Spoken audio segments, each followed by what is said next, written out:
One wolf down. Gotta go all the way to Bronwyn's Folly, which is way down here. I guess it's not way down here, it's just kind of here.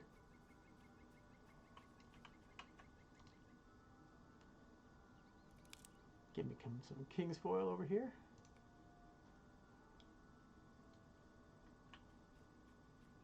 Now another thing is, we argued a lot about how long to make these induction bars, or these these bars that are actually pushing people through.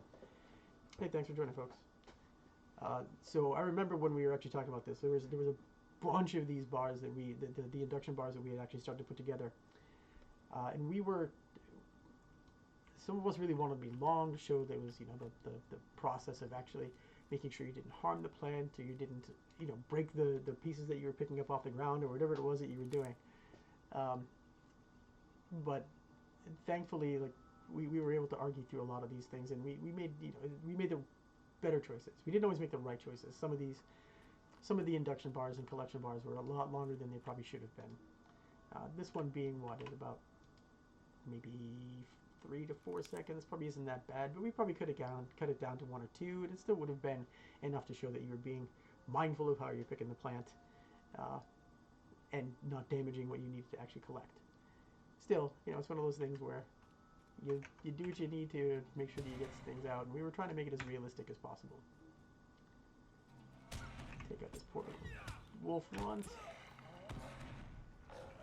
Hey, no problem at all. I'm actually, I don't know how often I'm planning on doing this, but I figured in the times that we're in and the things that we're going through as a world right now, it wouldn't be a bad thing to kind of revisit some of the things you've done in life and get that nostalgia out the way. Plus, it's always kind of been home. This is Asheron's Call where I cut my teeth.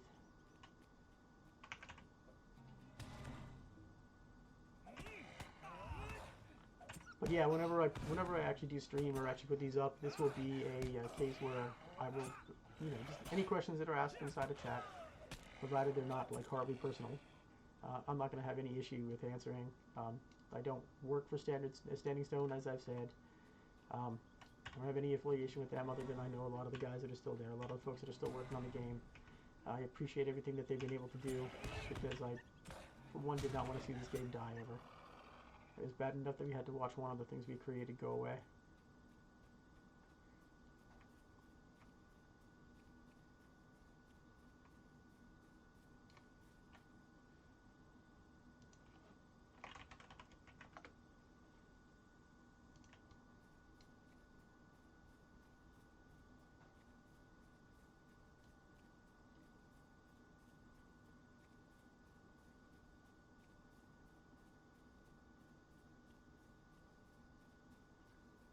So in case you were wondering, I have everything tricked out for video here. My rig's a little bit better than it was when I first worked on the game. I think it's probably better than anything that we had to develop on. Of course it is, you know, long ass time ago now. But my machine is actually not all that new. It's about a 6-year-old. It's about a 6-year-old processor, 7-year-old processor. No, 6-year-old processor.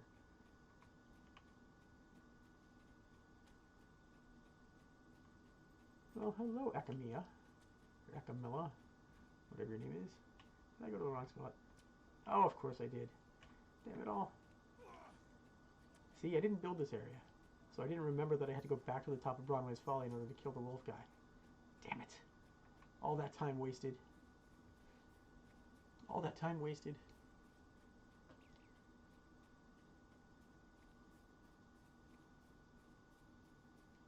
You have got to love chat. I'm going to move chat behind the picture here so you don't have to see it, because chat is still chat. Oh, joy.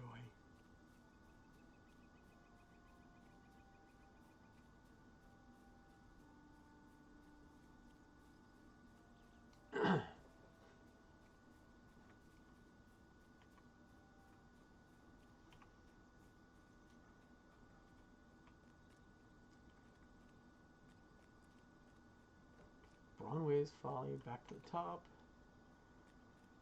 Go click on the banner.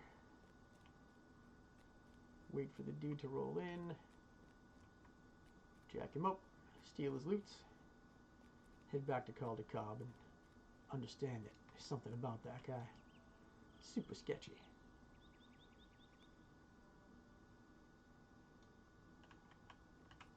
Hey buddy, what's up?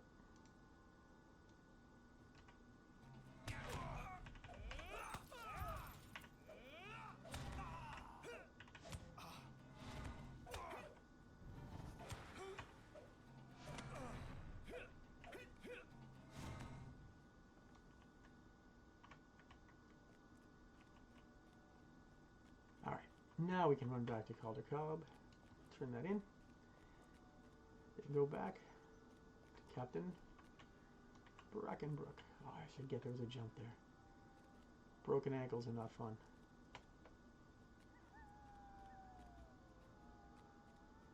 You already move slow enough in the world.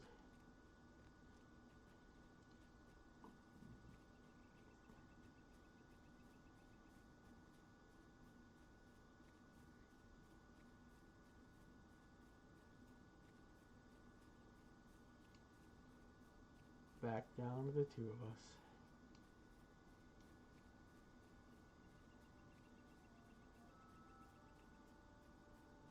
Huh. That's kind of funny. Smoke flying off in the distance.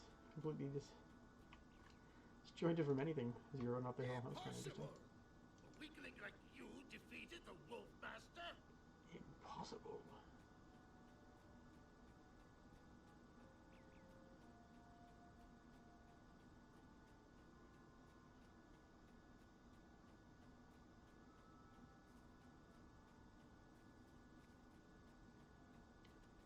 Get into town now.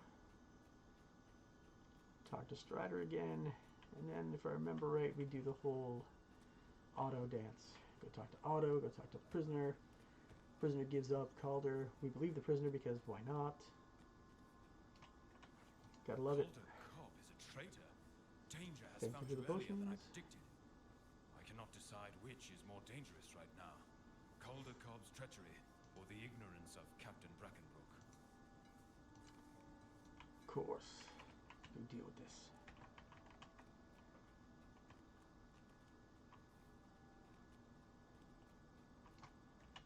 Hey, buddy. See you in the stocks. Sucks to be you, Otto. Calder Cobb can vouch for me. Yeah, How can I be poor of service? Ned. Poor Ned. I know Ned's fate. How can you say this? Calder Cobb has been loyal to me since he was a boy. I suppose it would be wise to investigate your claim.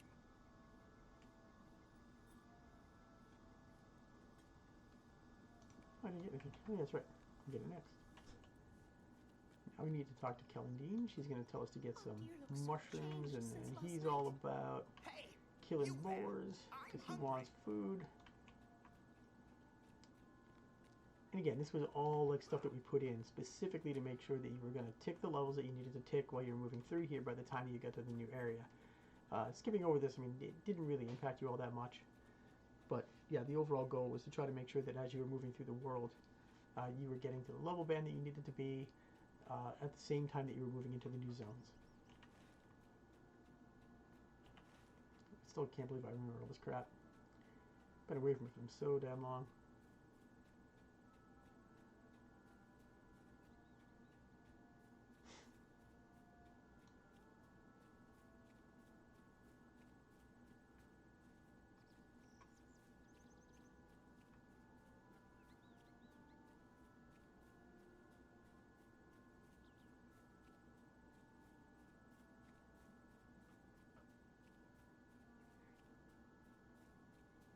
There's a little bristle-hide piglet up there on the horizon. Sorry, buddy. I need me some meats. Oh, yeah. First interrupt.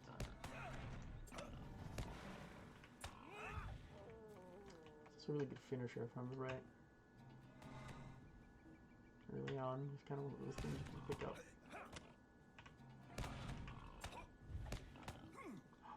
You little bastard. I'm gonna play my move harder at you now. The power of music, it destroys you.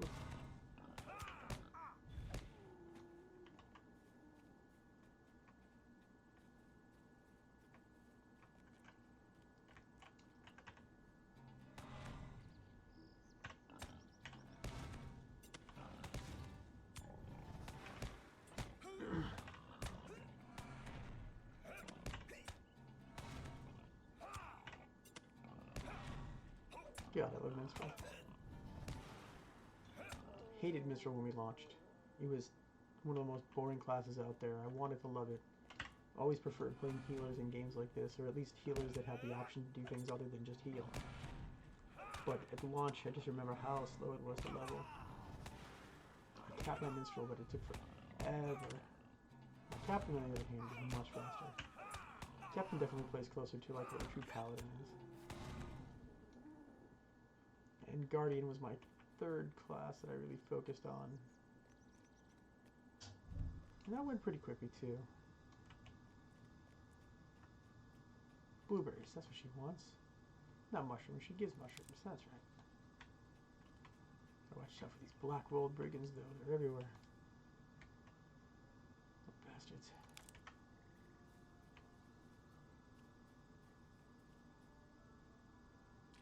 Damn, that water looks good. Even all these years on, that looks really good. Holy crap.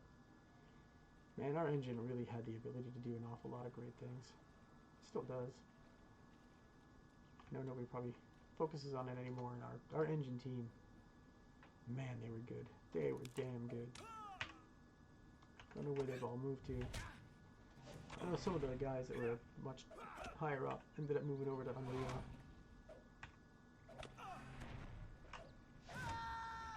That's me.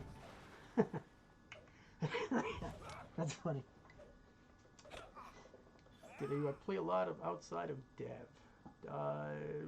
What do you mean by that question?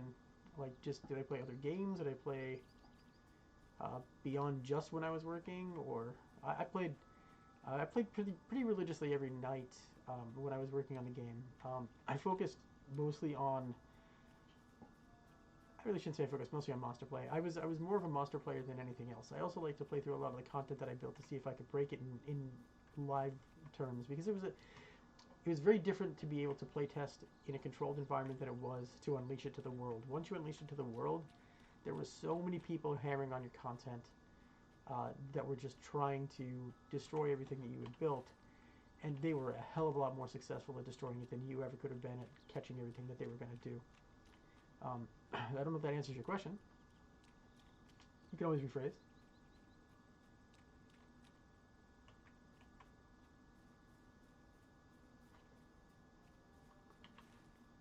Yeah, I would log in probably for about maybe an hour and a half, 2 hours every night. Play like an hour on main world, and then I would hop over to Monster Play. As the only person who worked on Monster Play for a long time, I did I did a lot. I did a lot of just like testing, playing, getting and taking the feel of who did I miss? Damn it. Just to get the feel, the temperature of like what people were doing on the Monster Play side, just to see like what was broken, what wasn't broken, what might be working, what might not be working, and it was a constant struggle with Monster Play because we wanted PvP, we wanted an end game that actually made sense when we first shipped.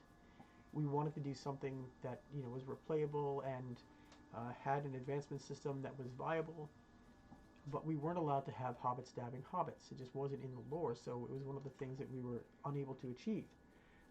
So what ended up happening was we sat down and the original design was to create a coin-op version of Monster Play, which would have been much closer to what EQ had done with the regional Monster Play that they put in, which was to post signs in the world where there were creatures that were more intelligent in this area, so on and so forth.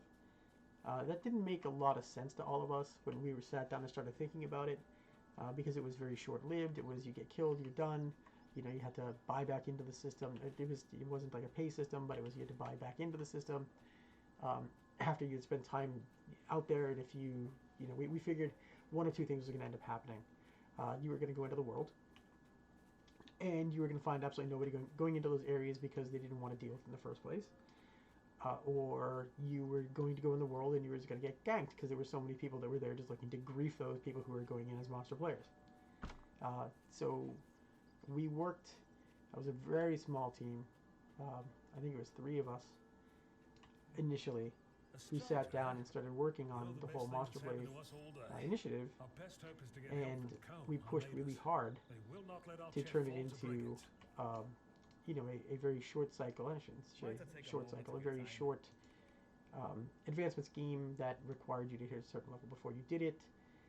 It was never intended to be its own like standalone piece, but man, you players, you loved it, and you turned it into exactly that, a complete standalone experience, which was really weird. So many people spent so much time in there.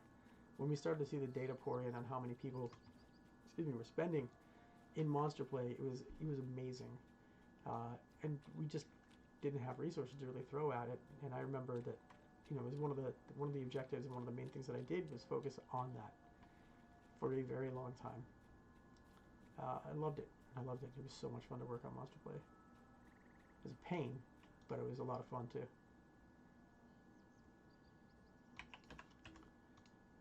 Poor Thornton Woodley. See, this is one of those times where we probably could have turned this into like a 5-second timer instead of like a 9 or a 10-second timer, whatever it was. Just, you know, you can tell the guy's dead. It's pretty clear. That's unfortunate. But you can pretty much look and be like, this guy got stabbed by another fool. Another interesting thing is every single one of these had to have its own entry for the description on what it was. So all these examine the lifeless body, well, that was all stuff we had to write for every single one of them. Had to fit in a certain schema. It was a lot. Hey, get over here, you. Uh-oh. Casting my first heal. Throw. Oh, no. Oh no! No! Wow. So this gets to bring up a really, really great point. I'm the bastard who put in the achievements for getting to different levels. And of course I'm going to fail again here. I'm really good at this. That's what happens when you don't play forever. I just used a consumable. Look at me. Alright, let's take this guy down.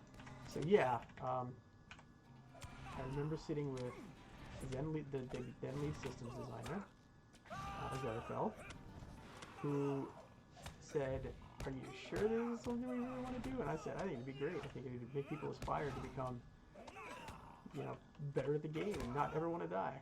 Yeah, look at how good I am. Jesus, I'm terrible. So anyways, they actually had us, you know, sit down and figure out whether or not we wanted to do this.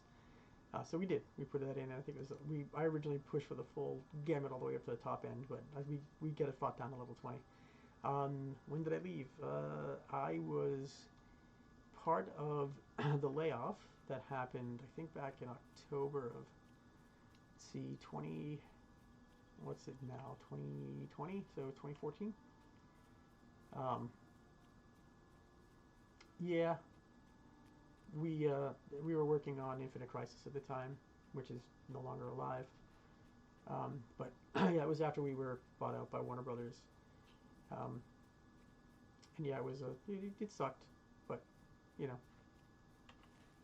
it's probably time.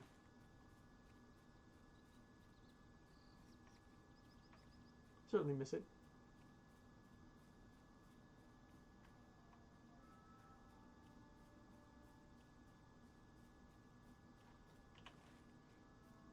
be more explicit when we redid these things to show people exactly where they needed to go. I know he's around here somewhere, though.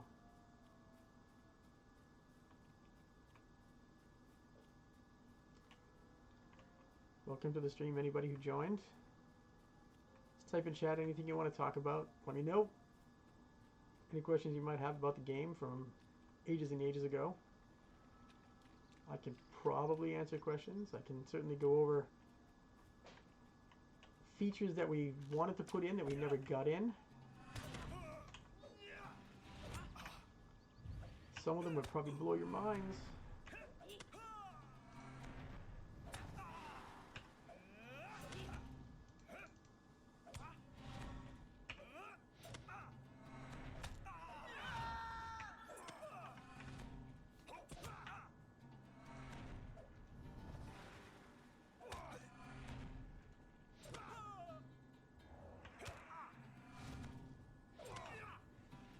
Yep, housing updates. Wow, man, that's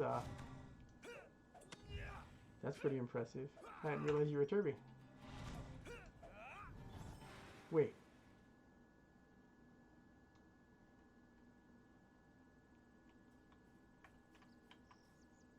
Oh, you played the game in 2012. Yeah, so in 2012, what was 2012? I was probably off the team at that point. Now that I think about it, was that right after Rohan?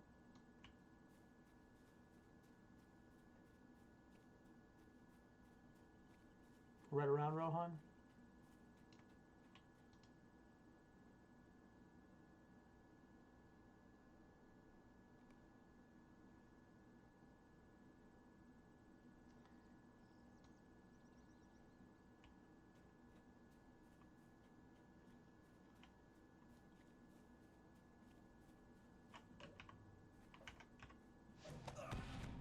Yeah, Rohan was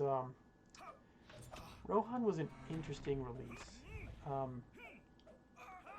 remember when we were first talking about mounted combat and how we were going to implement it, and the fact that at the time we had a lead designer who was pretty new to the company. She was great. She and I clashed a lot, but we do that when you're designing because you try to work out the best ideas. She was actually really into equestrian activities, and she was really into the whole fact that she wanted to make sure that the horse riding was very much like riding a real horse. So a lot of the reason that we have the horse combat that we have, I should be clear on this. The reason that the mounted experience is the way that it is, and it has momentum and it has all those other pieces built in, is because we wanted to actually capture that as an actual, as close to reality as possible. So with her input, we ended up putting in something that was very, very close to, I shouldn't say super close, but it was much closer to an actual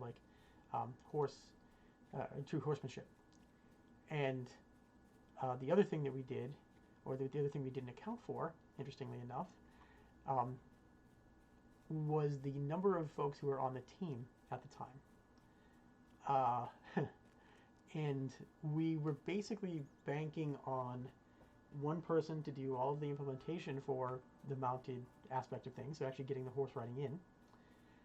And we were also counting on that same person to do all of the skills and updates for the classes on horseback. That was a recipe for disaster. Like it was going to be a really horrible experience, and at the same time we were working on something in the background that never saw the light of day, which is kind of sad. Yeah, I can talk about it, I guess, because it never happened. I don't think it would ever happen at this point. But yeah, the effort that we put in to getting mounted combat in was set very high at first, and we were supposed to do a ton more with it, and we got pretty much all of it in by the time that we did. But I ended up having to switch over from what I was doing to come back and do the mounted combat items to get, God, was it burglars, captains, minstrels, wardens, lore masters, and one other class. I think it might have been all the classes. I understand. No, in champions to get everything updated so that they actually had skill sets while they were on mounted combat. So I had to put all of that stuff in. And right around the time that I was supposed to be finishing that up, I ended up getting or having a recurrence of chickenpox, which is also called shingles, which sidelined me for like 2 weeks solid. So I came back and I had to get all more of that stuff done. Boy, that was a lot of stress. That was a very stressful period. And there was a ton going on the other side of the systems, on the content side at that point, that we weren't privy to. And it was a point where we knew the team was going to break apart because we were starting to focus on newer games, newer items. We had a new game we were trying to spin up. We knew that some of us were going to be leaving after the launch of the expansion pack, and it was a weird time. It was a really weird time. This tea will help Omdir feel better. I just know it. Again, this is an Ask Me Anything kind of stream, so if you have any questions about the old version of the game or how we ended up, or I should say how it ended up where it is in the state that it is now. What I used to do on the game was content. I used to do systems. I did mostly monster play.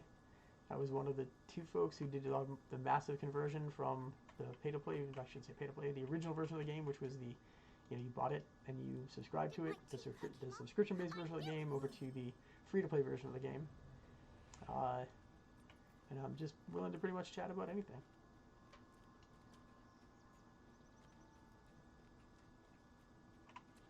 Right, is it? No. I guess it is. I guess it is.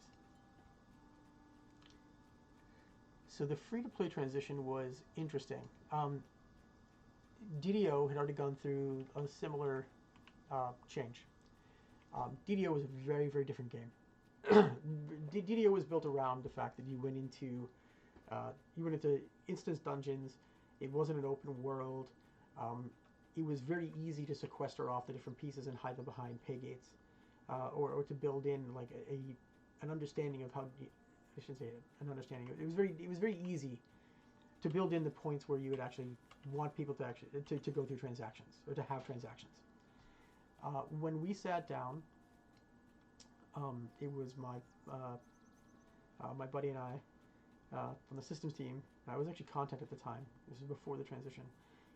We actually were working on this, trying to figure out how we could do it. And we put together a massive proposal to overhaul everything, how we could block the content, where we would block the content, how we wanted to have the alternate path through, and what the main things we wanted to try to drive people towards for purchases and for items that would actually be the pieces of the game that made more sense. Like, we didn't want to turn this into a true, we didn't want it to be pay to win. We wanted it to be something that you could enjoy. We built this massive world. We wanted people to be able to go throughout the entire world. Excuse me for 1 second. So we spent a lot of time figuring out how we could do this, what we could do to make it work.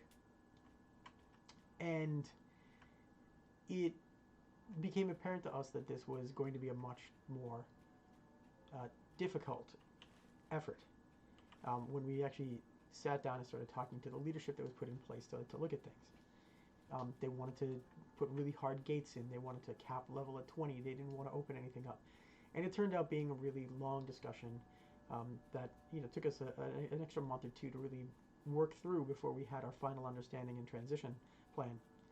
At the end of that time, we ended up with, I think it was 3 months to convert the entire game from the subscriber experience to the new free-to-play experience. So it was a lot of long nights. It was a lot of extra work, getting things done and pushing things forward so that we could actually become a free-to-play game. And ultimately, it was very successful. The game actually saw more players come in. The decisions that we made, the decisions that we pushed for, made a lot of sense. We were able to convince leadership that the decisions that we were pushing for from the outset were the right ones. They understood after they saw the data that we were getting back, proved us up. And it ended up being a really good transition overall for the game. and we made some other decisions uh, that were the right ones for what we were going to do moving forward, how we were going to be handling things like um, mounts. Like mounts were like the big thing, and I remember when we decided that we were going to put the mount that matched the armor set from Barad Gularan, which is one of my instances, into the game, and it was basically we looked at it and I was like, this is like a Doberman. It looks like it looked to me it looked like a Doberman pincher on as a horse instead. It was a beautiful horse, and we were very clear to the team that was responsible for putting that stuff out that this should be a limited run, and we shouldn't allow it to be out there often. And then if we were going to put it into the game as rewards, it should be a really rare find. And we were able to maintain that for, God, I think it was 6 months, something like that, where we were able to make sure that it didn't come back. But there were some things that happened where we ended up bringing it back out, and you know, it turned into one of those good problems to have, that you were building this kind of backlog of items. We were originally working at cell mounts. That was one of the things we were looking at, and we were like, we're not going to do that. And I remember fighting a lot, saying that this is a right thing to do. A mount is a cosmetic item. It is something that people will look at as a staple, something that they want. We were able to point at other games that had done something similar, and we were able to get people to understand that this was the right thing to do. You cannot fathom. So you know, it was interesting. But yeah, free to play was a big transition. It was a necessary transition. I mean, our subscriber base was not huge. We were facing a lot of challenge from WoW. Not gonna lie, WoW was the elephant in the room. It was the giant gorilla that beat the crap out of you in the corner. It was why we converted everything on Lotro. On DDO from what DDO was originally supposed to be into a game that really didn't look the way that it did. Maybe 90 days to, well, probably more like 4 to 6 months before it launched.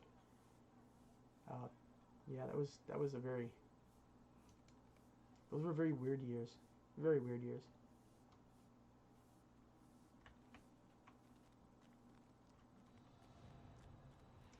So one thing I can say is, coming back into this, even though I am clearly a total noob and I've lost at least one life now. Two. I died twice. I suck so bad I died twice. Can you believe that? I died twice in a game that I made. It is kind of like home. It's like warm fuzzies. It's very weird. It's also very weird to hear your own voice scream every once in a while too. Not gonna lie about that. One thing I will say is, we're about an hour? No, we're not really. We're probably about 40 minutes into playing, real play time, without the pauses and whatnot. It's pretty rough. No, I did not really have a lot to do with Lotro when it was a true sandbox game. And the only thing I did was a voiceover for the demo that we had actually put together. I was a dwarf. I just remember that. Yeah, it was definitely more sandboxy, but it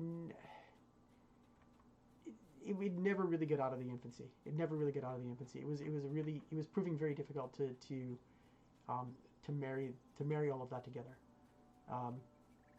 There are very few games that, I mean, even now, when you look at the successful MMOs that have done things like that, you look at the things that have died on the vine, right? Like Horizon. Horizon died on the vine. EQ2, which is probably the closest thing to a success that did something that was kind of sandboxy, but not really. I forget the name of the next one that they wanted to build. That died. You know, it was very hard to determine how to do a true sandbox game in an MMO state. I guess you can point as like the greatest success being like a Star Wars Galaxies, which was filled with its own set of problems.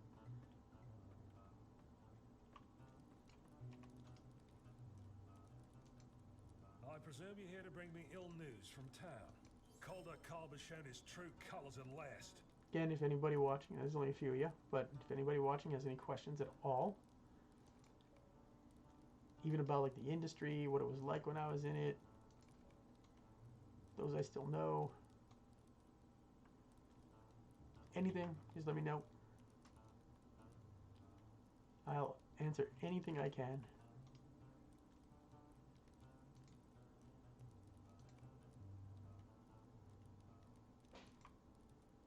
Oh, I forgot about these. Wow, that's right. Wow, that's right. I remember these. Okay. So two things that I definitely put in for, I completely forgot I did these, that I put in for the transition was these little things, these little extra quests, and then the tasks, the task system, which was another thing that not a lot of people understood why I was pushing so hard for it. And it was because we like I said before, like we wanted there to be a secondary or an alternative avenue other than paying to really unlock different portions of the game. And we wanted to make the impact as minimal as we could to our user base and to make sure that people wanted to continue playing. So tasks, I said, you know, why don't we take all the crap that draws in the world and give people the opportunity to make a decision? Do they want XP or do they want gold? And if they want XP, we let them turn in all the loot, like these rotted sword sheets and everything, for XP, or they can sell it for loot, for gold. And nobody, I shouldn't say nobody, a lot of people didn't quite understand why that was something that I was pushing so hard for. But it was pretty clear to me that the reason that you would do something like that would be, you know, that alternative leveling path, the thing that you actually let people do to advance through your game and experience what you built without having to pay through the nose for it. Brigands.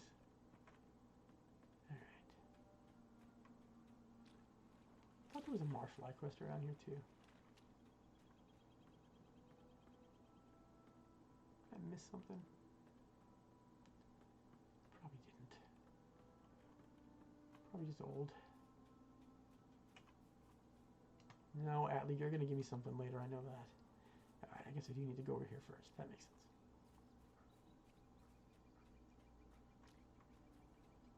Oh, I'm hemorrhaging people. 2 whole people left. I really didn't know how many people would actually tune in or be interested in something like this.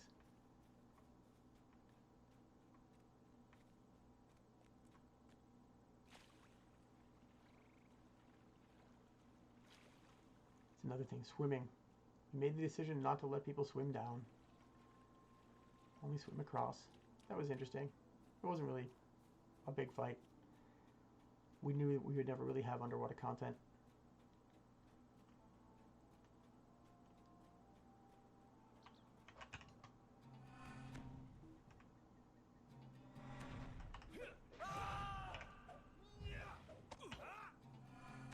It's so weird to hear yourself yell every once in a while, you know?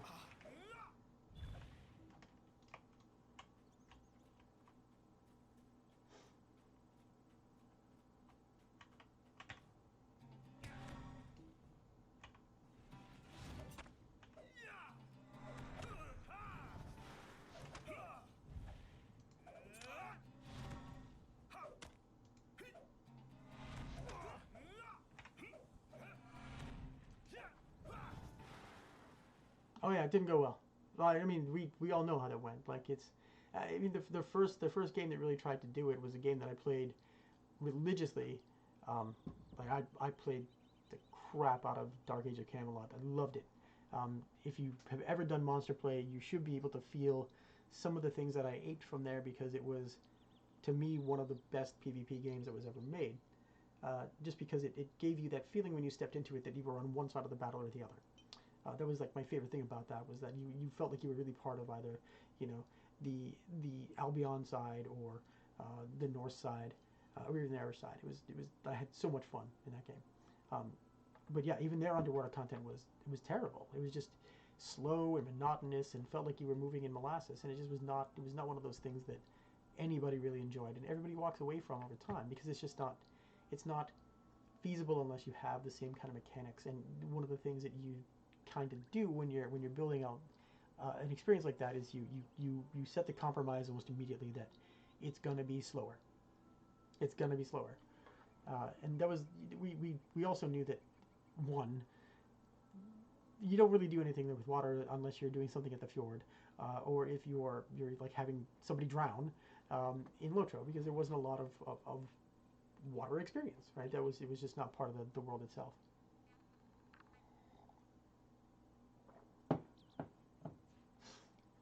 All right, let's finish this little bugger out. Remember, I gotta go grab a satchel too somewhere.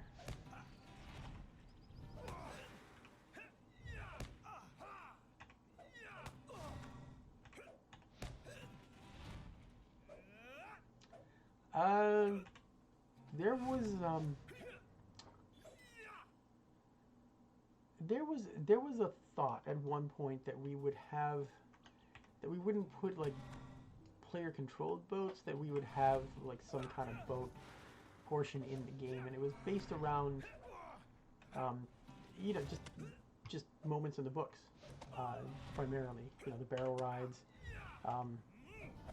things like that. I mean, considering we were built off of the books, not the movies, there were a bunch of things that we could do and couldn't do.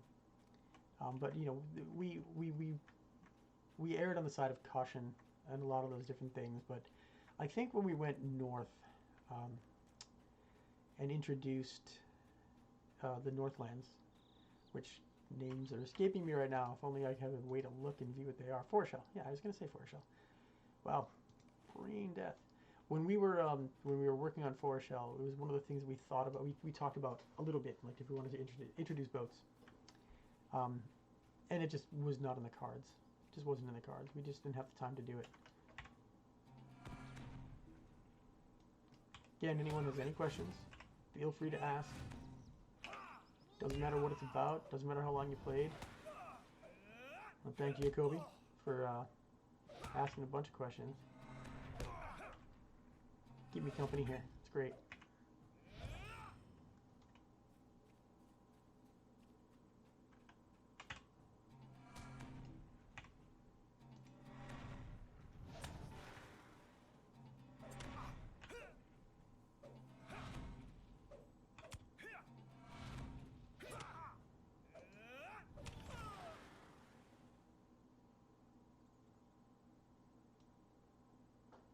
Was a different PvMP zone ever in the cards? Okay, so yes. The real answer is yes. The short answer, I should say, is yes. The long answer is, when we were working on Rohan, there was a very small group of people. Myself, Zombie Columbus, Jinja, I'm forgetting his handle. Why can't I remember his handle? But one of my good friends from there, one of my friends from there, now an acquaintance, we drifted apart, sadly, and Jalessa were spun off into a separate team with 2 engineers to work on something completely different. And at the same time, there was another guy who was working on another potential area. There were in Moria. I believe it was in Moria, if I remember right. We actually built out an experience that, wow, man, it was good. It was good. It was really fun. We stepped back and we said, what kind of experience would people really want to go through here? You know, what do people really want to do inside of the game world? What do they, you know, if we were going to give them a true PvP experience where you were having the good guys stab the bad guys, what could you do? And we reasoned that we had a few mechanisms inside the game world that already existed, and inside the world itself that kind of gave us the ability to do Um, just pretty wild stuff. So we took the concept of Galadriel's mirror, and we said, what can we do with this to turn this into a true PvP experience? So from that, a new monster play experience was born, and it was, I'm telling you, it was just our small crew, very small number of folks working on it, while everybody else was working on the Rohan experience, and we built out 3 different zones, 3 different areas. We built the 3 different total experiences, and we put in new characters. We put in Strider. We didn't call him Strider, obviously. We called him Aragorn. So we had Aragorn. We had the Witch King. We had Frodo. We had other main characters that were actually in there from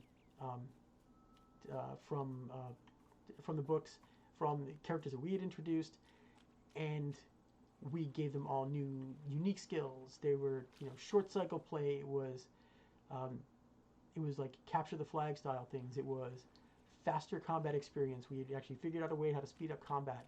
We figured out how to turn things into something where it was really fun and enjoyable. And what we would do is we would do play tests during lunch. We would just take our lunches. We wouldn't go out anywhere. We would sit down. We would play through the experience and see how things were going. And the one thing that I can say about when you have a good experience in any game, doesn't matter what it is, when you have a good experience in any game, the thing that you remember most are the stories that you can tell to other people, whether it's your friends or it's other players that are actually involved inside of the game.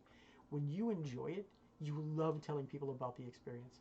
And what would invariably happen after every one of our sessions is the entire QA team would come over to us and say, holy shit, that was so much fun. Do you remember when I was doing this and when this happened? And then you came out of nowhere and backstabbing. It was fun. And people would come over just to hear the stories that we were telling about the experiences that we were having. And we got to the point where we were about to throw it out in beta. We were legitimately about to throw it out in beta. We were going to give it to you players for the first time, and it got shelved. Just got shelved. They decided that the cost was too high, and that they wanted to focus on other things. And we kind of all looked at it, and we knew what was going to happen next. Good work, my friend.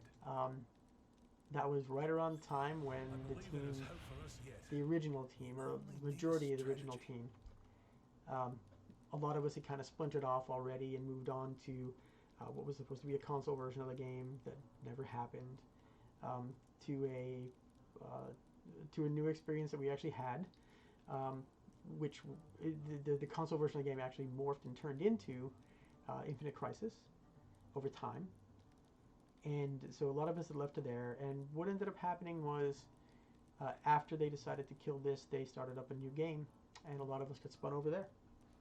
So it was really kind of sad. I'm not gonna lie. Like we knew we had a really fun, interesting, engaging experience that we knew our players were gonna love, like really gonna love. If we had put it out there, we knew that it was going to be successful. I'm not going to lie, it was going to be behind a pay game. It was going to be something that players were going to have to pay for in order to say, oh, look at the dice.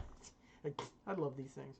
I'll tell another story after this, but the guy just turned to me on the chair like, how did he not get splinters in his ass? Right? I mean, how's this guy not squealing in pain right now?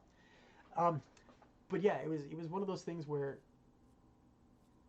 the decisions needed to be made for the betterment of the business at the time, and unfortunately we couldn't really justify to leadership because we didn't have legitimate data. We didn't have that hard data that we could actually say, hey, like this is what we have that we can show you. What we had was a bunch of people that were hooping and hollering in the middle of our pit, and we were all really excited about it. We knew the players were going to love it. But we didn't have any legitimate data to support that this was going to be a moneymaker that was going to return X dollars over the Y cost that it had. So that was it was a kind of sad day. Also, the cough, that is not a result of corona. Not yet. It is a. I actually just finished up 6 months of chemo last week. I beat cancer, as far as I know. I was very lucky. I hit the poop lottery. I ended up with Hodgkin's, which is one of the most curable types. So don't need any well wishes or anything. Just bear with me. The cough is annoying, but it will go away. So yeah, another story, and a good one. The when we first worked on Asheron's Call 2, our pathing system was terrible, and I remember when we started working on Lotro. One of the things that we actually had. Oh, that's what I forgot. One of the things that we actually had was the old pathing system from Lotro and from DDO before DDO made a lot of changes that actually made it a viable experience inside of their game for monsters to path. In Lotro, we used to have spiders that would track you, and they would track you just like this. Let's just say that I'm trying to get to Atlee. This is how they would follow you. And go in a big circle, and then they would jump on a table, and they would spin. They would just spin around in a circle.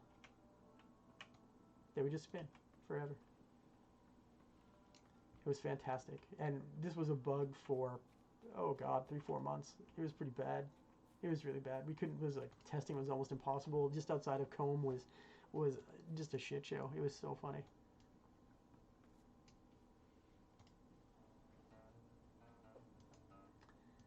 Oh, I'm already doing the instance. Crazy.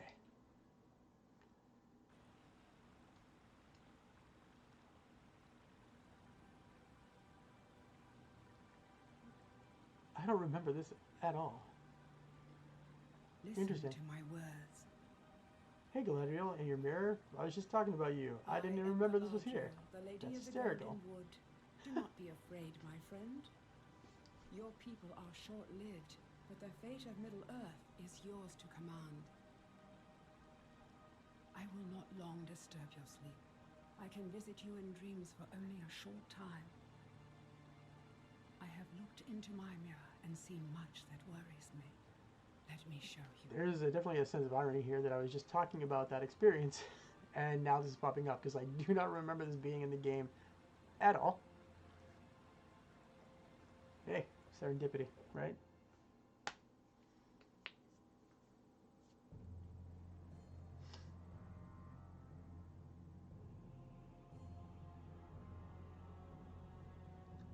So, Karn Doom. Man. See, this is the stuff that, wow, I'm just blown away by this. I don't remember this at all. This was, when we built Karn Doom, this character, the Castellan, that you're about to see, is based, actually, off of a true lore character inside of the game world. It was a lot of back and forth. We had two lore people who were responsible for checking our lore to make sure that we weren't violating anything from the books. And part of the stuff that we did was we ran ideas by them to make sure that we weren't violating any of the rules from the books, we weren't violating any of Saul Zance's requirements, and we sat down and we said, well, we need an enemy, but we can't call them out by name, that would actually live inside of the Witch King's, we called it the Witch King's summer home. That's why it became the Witch King's retreat, because we was like, where he went during the summer. Oh, summer in Angmar, it's a fantastic place to go. So when we actually put together Karn Doom and we put together the Witch King's retreat, we wanted to have an enemy there. And the enemy is actually someone who is important to the true backstory of Lord of the Rings, and I wonder if anybody has ever really figured that out. I think somebody did, if I recall correctly, back when I was still on the team, but if there are clues as to who it could potentially be, And it is someone who went missing from the lands of men long, long before we get to where we are here. Sorry, I'm watching these. I haven't ever seen them. It's crazy. This is what the drama system was all meant to really support, was these kind of cutscenes. It's nice to see that we eventually did it. I really don't remember any of these. That's great.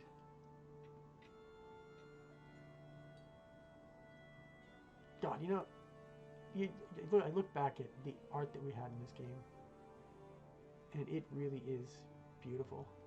It's still one of the prettiest games. Even though it's a very photorealistic game style, and it was something that a lot of us argued against because we wanted to have a lower min spec so that we could reach more people. We looked at what WoW had done and we said, well, the reason that they have so many damn people playing their game is because the min spec is so much lower. When we originally were working on Asheron's Call, like we knew that our game was good and it was fun. There were a lot of things that happened in the overall development of that game that made it like not as great when we went to final launch. But we actually had a lot of people that were working on World of Warcraft in our early alphas and betas, and they definitely looked at a lot of the stuff that we were doing and said, hey, this is good. And a lot of that stuff found its way into the overall World of Warcraft game. So, you know, we knew that game was good, and we knew that a lot of the stuff that we were going to have inside of this was going to be good, but we still went with this photorealistic approach. And even though it's beautiful, because it really taxed out so many different video cards for the time, I mean, obviously now, like you can look at what we have now, and it's, you know, it's not taxing my machine at all. But back when we first launched, boy, did it put a real hit on a lot of computers and kind of priced a lot of people out from the get-go. These are the things they don't teach you in game design. Right? These are the things you have to learn on the fly.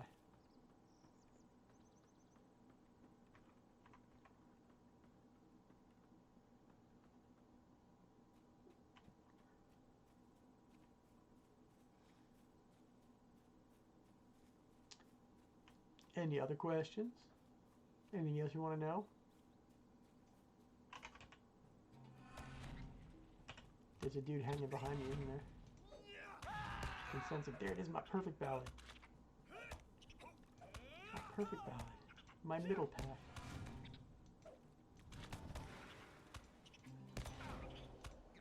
My harmonious path. So yeah, when I redid the Minstrel, the whole goal was to give it more of the musical feel, focus on the fact that music had power, blah blah, from the lore standpoint, but it was also just to do justice to the class overall and make it so that it was a heck of a lot more fun and more playable. And I went overboard, I'm not going to lie. There were a lot of decisions that I made that were checked by ZC. Zombie Columbus was perfect foil for me. He would always call me out on stuff. And we ended up scaling back a lot on the original version of the minstrel that I had, and we balanced them out a little bit. Now the problem was that when we got into monster play, it was really freaking broken. And the solution, I don't think we ever really implemented the true solution because it was just too hard at the time and not enough resources to handle it. Everything comes down to resources. Everything comes down to time and resources. Those are the two things you have to, like, the widgets you can have to move around. Time and resources. And if you have one, you probably don't have the other.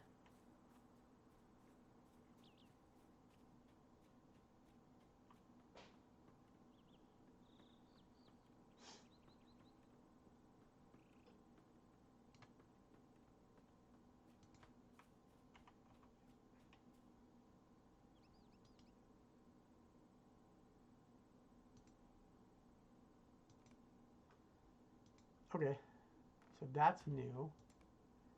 So that must be related to the stuff that Ginger put in the game after I was off the team. So that's cool. Oh, damn it all. Follow your quest log. Follow your quest log, Orion. Forgive me, this is the first time I've streamed. I'm only doing it because these are pretty dark friggin' times we're living in right now. Pretty scary. Figure give as many people as want distractions, you know? Playing games anyways. Now I'm playing a game I made. I like it. I miss it.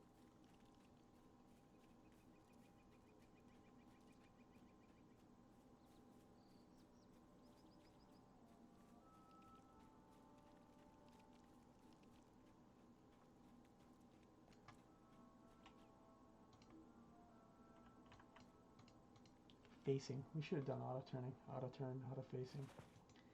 Just never did.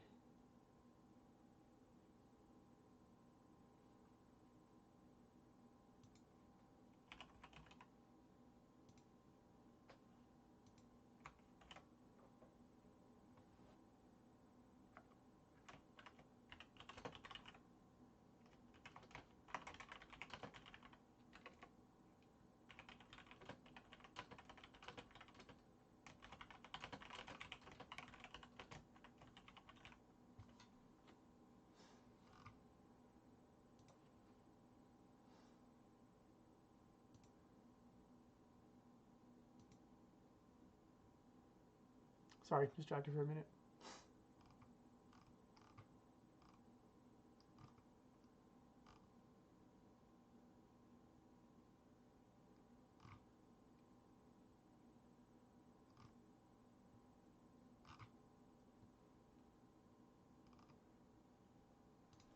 All right.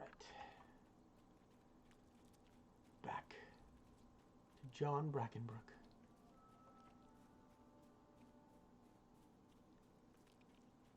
And there's a few of you in here, folks. You can ask questions. Feel free. Again, it's an Ask Me Anything. Nothing is off limits unless it's too personal. We won't go there.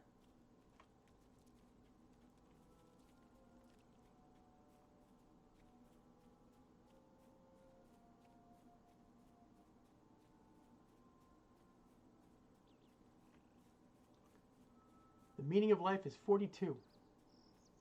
That's it. 42. Plain and simple. Didn't take me 10,000 years to think of that. What's up, Even Flow?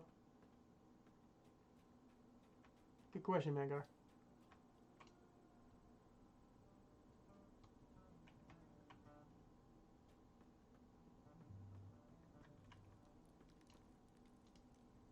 A dead end will surely work in our favor. Purple is my favorite color. You didn't need to know that, but I told you anyways.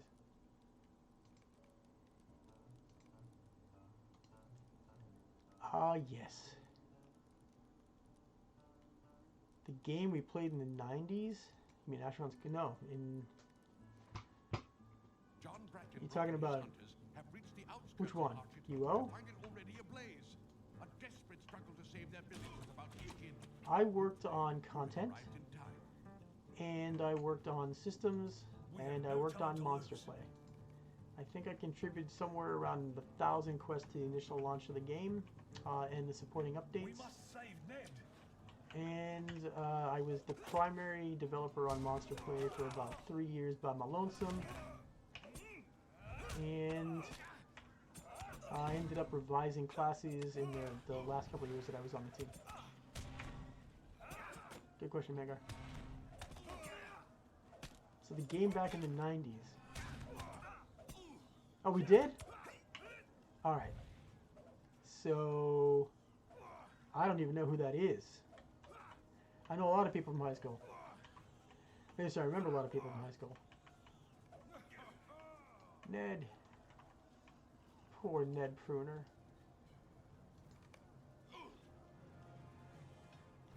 Many fond memories of, yeah, all the way up through, like I said, all the way up through Rohan. I worked on the game. Do I know anything about the Amazon Loader MMO? I wish I did. I do not. I think it's built with their engine, though. Jet must still be saved. That's about it. It's an interesting engine. I've poked around with it before. Their New Earth game is New Earth, New World, whatever it's called. It's it just went into alpha. Trying to get into it. Haven't had the opportunity yet, but I do want to try it out. Of course, there'll be NDA around that. We'll talk about it for a while.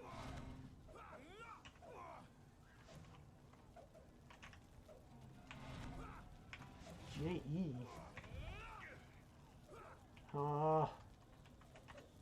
Jen?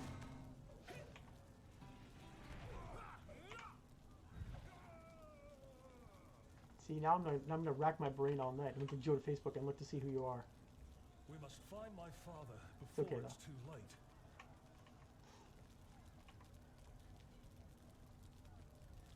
Game we used to play in the 90s. Well, I played Civilization like crazy in the 90s. Look, Otley is ahead. All must not be lost. Oh my god, Jib, no friggin' way. Is that you? Is the crafting hole safe? Say yes. Say yes. Jam.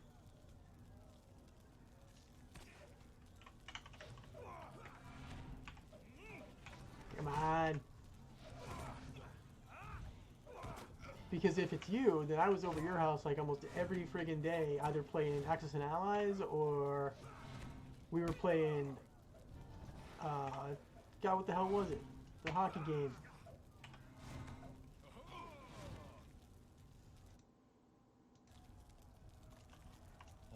Oh, and basketball. Jesus, we played the crap out of that stuff, man. Sega was the shit.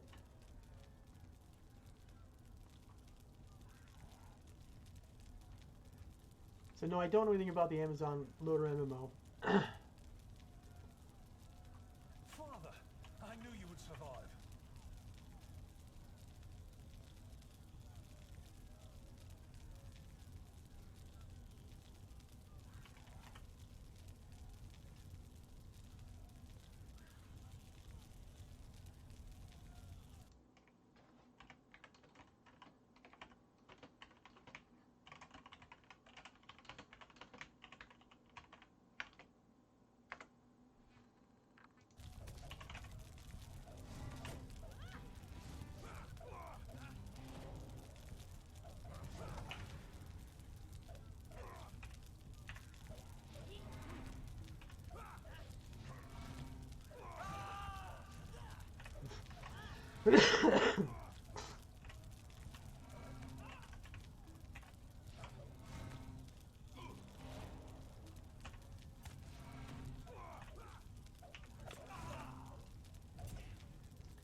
I remember when we revised this. This was definitely Paul that did this. I remember he put an awful lot of work into this. He busted his ass day and night to get this thing done.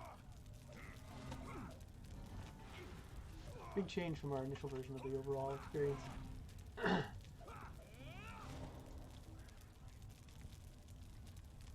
more time for games. We come for the Ranger.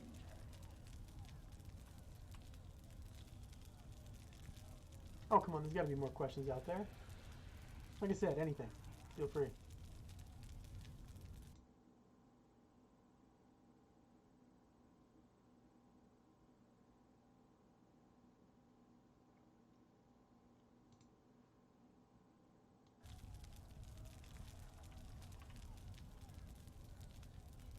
No! Ham deer.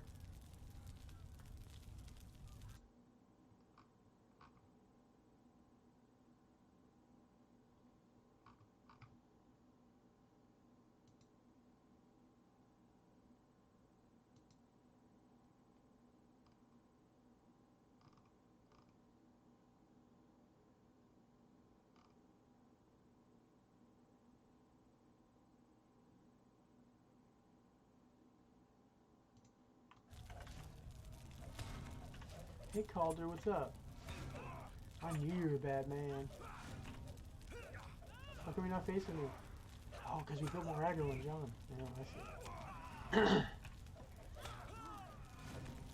Oh, I'm sure he is. I'm sure I'm going to meet him later on and he's going to be super friendly to me and be like, I know you tried.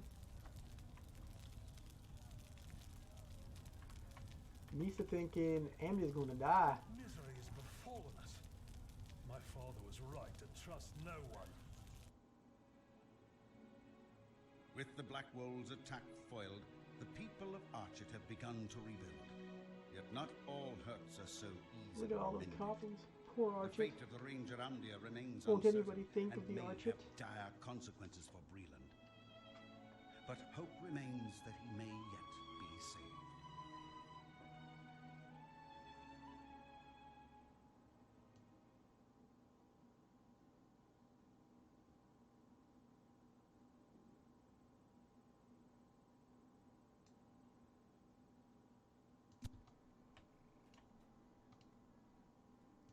How can I be of service?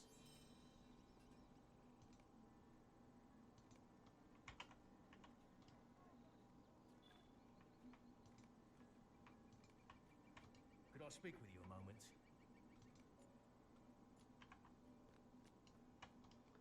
Constable Thistle, blah Stay a blah. moment.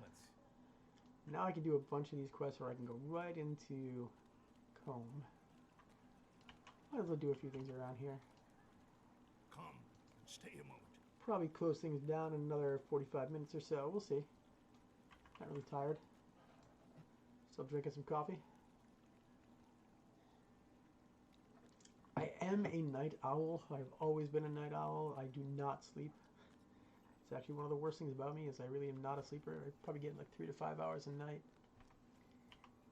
But I'm not going to stream the whole time. That'd be a little sick. A little sick in the head. So I'm not going to do that. Hello there. Oh, that's right. We didn't make you buy skills anymore. You just kind of got them. Let's see, where are my quests? Oh, they're everywhere. Where are my quests at?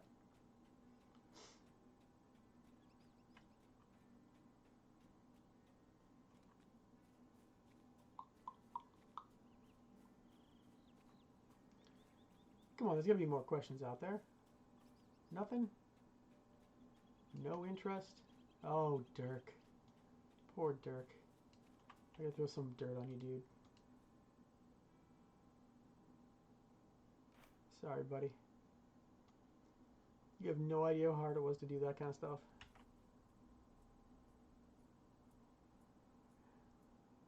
Hey, Nathan. Good to see you, man. Hope you're doing well.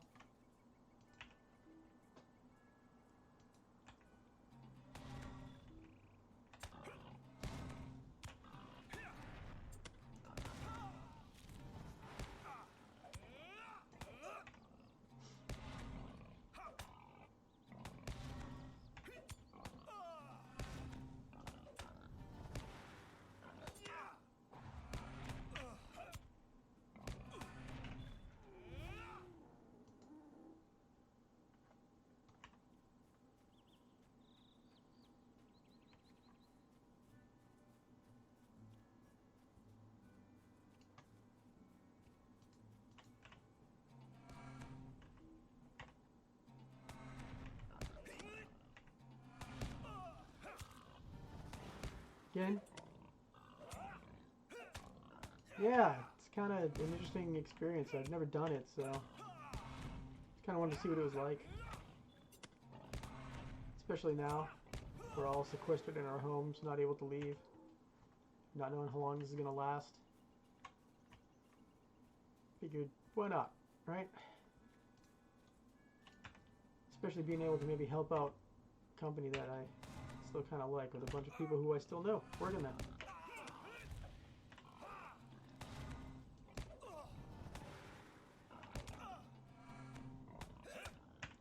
So, anybody want to know about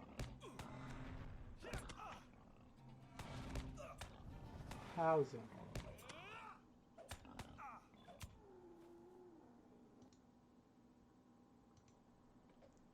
I shouldn't even say housing.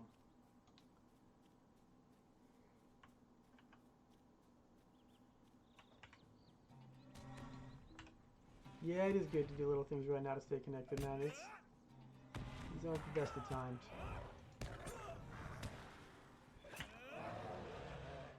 Makes me feel bad for playing Plague Inc. so much.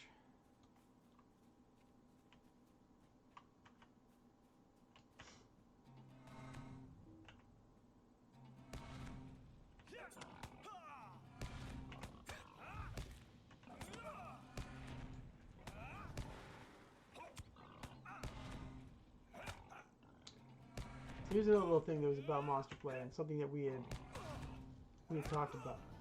So when we introduced housing to the game, one of the things that we said was, how are we going to do this for our monster players? Because our monster players at that point were a pretty they're a pretty active user group or a player group inside of our world, and they were clamoring for something new. They wanted to do something fun. So I actually talked to our lead engineer at the time, and I said, hey, how tough would it be to do housing for our monster players in a completely different way, where we would use that hook system. We would use that system that we had to actually allow guilds and people to put things in their houses.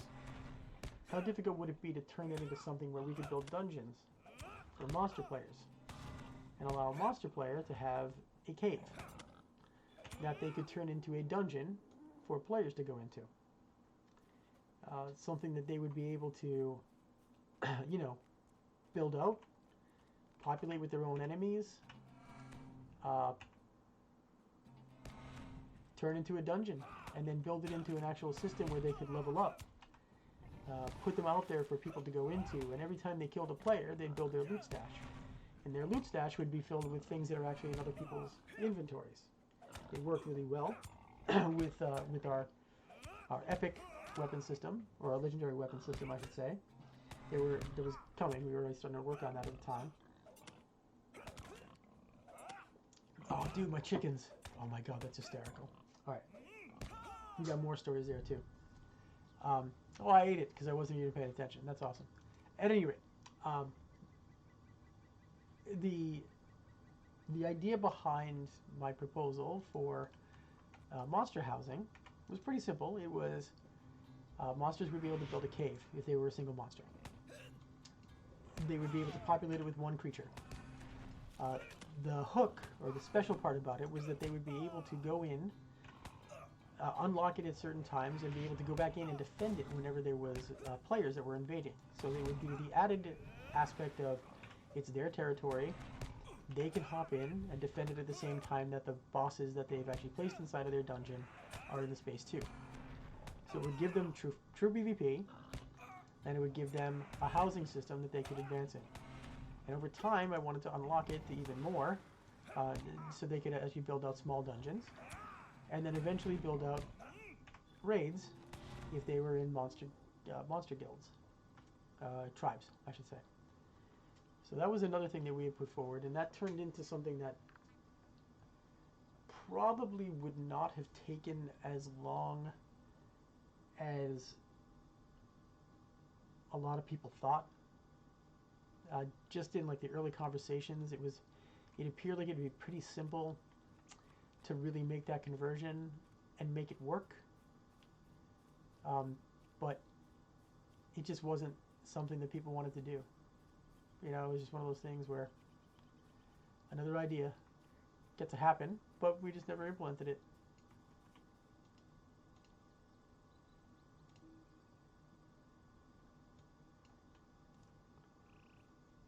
Questions? Concerns? Issues? Oh, I still have the documentation for it. I never gave that up. The other thing that we had suggested was townships would be... Hey, no problem. Someone who baited and went on to buy the lifetime stubby and is still playing today, and all manner of questions. Oh yeah, no problem, man. It's not... This is, you know, like I said, these are interesting times, and we should all share whatever we can, and I know that this is something that a lot of people love. I still have a lot of love for it, too.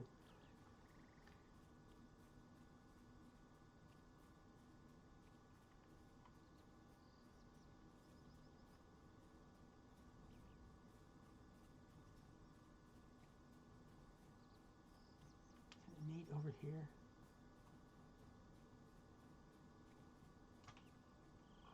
I'm misremembering where Nate is. I might be.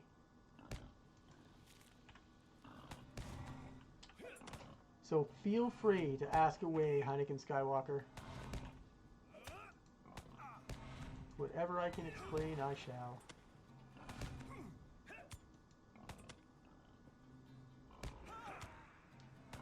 until then, I'll go on with my story about what we were, what we had talked about for townships, and how that never saw the light of day. So another proposal that I put forward was the idea of relics of power that like to be lost, based 100% off the actual ring itself. Made perfect sense inside of the game world. It was something that I think a lot of us expected would make a lot, would actually be bought into, I should say. I'm playing on Arkenstone, Giacobi. Probably should have put that in my post, huh? Let people know where I was. Maybe if I keep doing this for any period of time, I'll start doing little contests where people can run up and try to find me. It's not like I'm going to give them anything other than maybe a slap on the back or whatever, but hey, it could be fun. So yeah, the Kellan Shire. Okay, so Heineken's got a good question. Around the time, we released a statement here. Around the time the first pass of the housing system, Kellan Shire, Dwarven Undermountain, we saw implementation of the fishing system. Yep. This was a wonder introduction, which I loved, and from the interest of my kin at the time, garnered much praise and was an unexpected welcome. Yeah. It was one of those things we saw was just a really fun system we could implement really quickly. So we dropped it in. You know, it was just another thing that gave the world more of being really alive, of really being somewhere where you lived rather than somewhere where you visited. It was a very short cycle system. I can go into a little bit more on other items there that we had talked about, things we wanted to do and improve along those lines too. Getting back to the townships, the proposal was that there were items of power that existed out in the world that were lost and could be found, and that the objective would be for guilds, I forget, kinships would be able to build townships, meaning you would be able to actually buy a lot of land that would have a main hub where you could put in services like, you know, a stable where you could put in like a blacksmith, where you could put in all the crafting materials, all the crafting items that, all the crafting stations that you would really want, and then, you know, give offers of housing immediately around that area, and then give more additional housing to your kinship, so that you could have a little kinship village or a kinship township. The overall objective there was that this was a place where you could congregate and exist with your kinship, and then on top of that, we were talking about turning that into something where you could get these items of power that would appear in the game world from time to time, really rare, and you could take them and put them back in your kinship town hall. And they would give you things, whether it was a boost to the overall experience that you were getting, if it was a boost to specifically monster players. It was something that would affect each and every different aspect of the game world and the game experience. Whether it was specialized trails that you could actually take, or meaning horse trails or horse routes that you could take from one area to another that were unique to you, or different areas of the world that were unique to your kinship at the time. And what would happen is when you put them inside of your town hall, they would stay there for an allotted amount of time and provide you with that benefit. It was basically, I had originally called out for that being a week, where you'd have it for a week solid, where you'd be able to use it.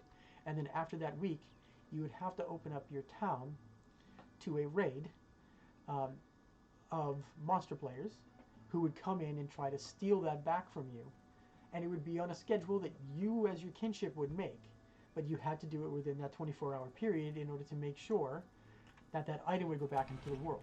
And if you chose not to engage in the monster play aspect of it, it would be something that would just be lost.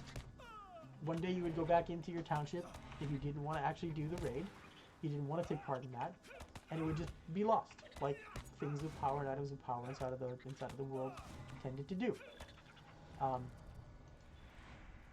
That was something I fought for a lot. I loved the idea. Probably loved it too much, because I probably drove people a little crazy with as much as I really wanted to push it out there, because I was really, really into that idea. I thought it was a really good idea.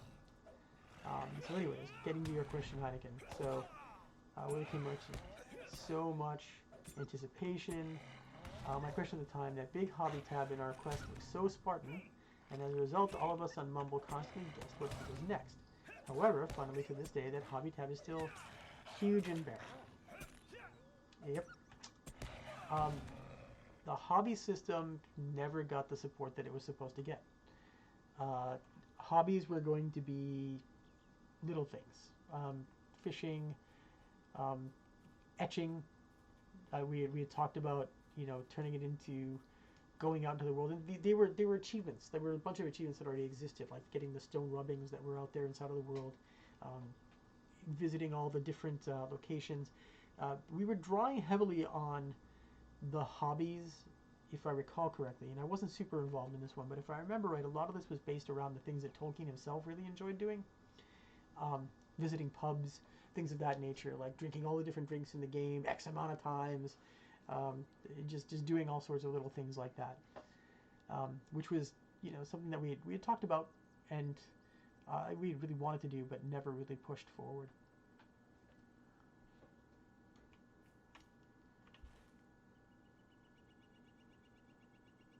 Yep, things like that. What am I missing? Nate, where are you, buddy?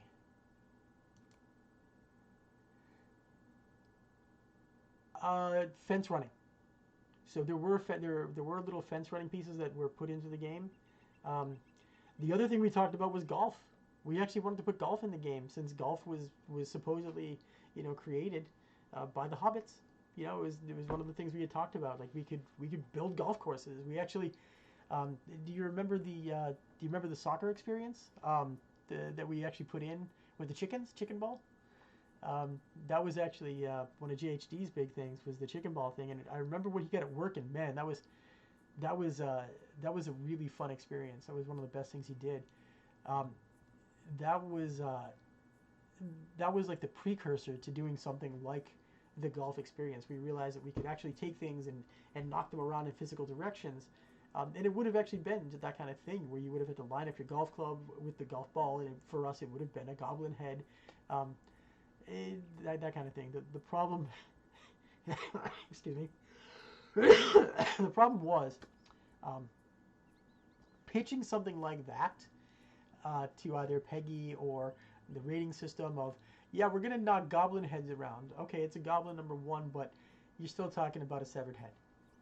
So there were a lot of ideas that kind of died on the vine just because of that, and you know, we could have revised it and gone to real golf balls and whatnot, but that was one of the things that we thought about, we were thinking about implementing and just never really got around to doing. But fence running was one of the other things that was in there for hobbits. There were a lot of nifty little things that we did that were just kind of fun. Nate, where the heck are you, buddy? I don't remember where you died. I thought you died at the farm.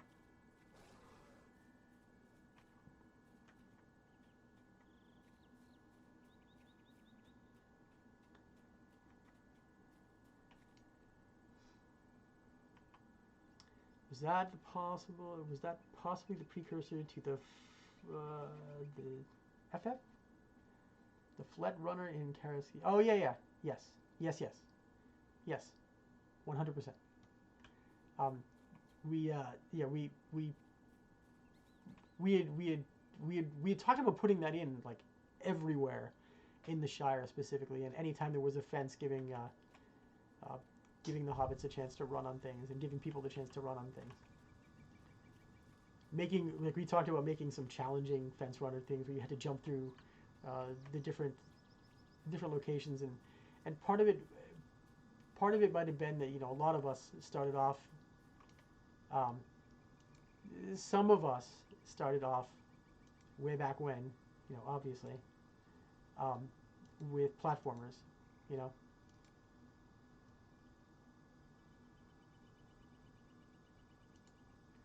And oh, I forgot. Oh man, this was the stuff that I haven't done. Yes, Moria, sure.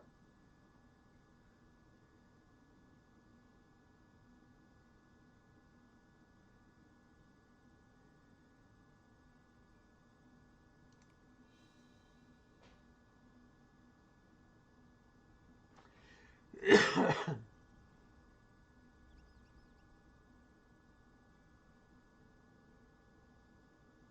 don't even know how to spec. This is gonna be fun. Mail? You have mail. You have to find Ned Whisperwind. Whisperwood, whatever his name is. Alright, that's it. My memory is failing me on Ned. Cheating.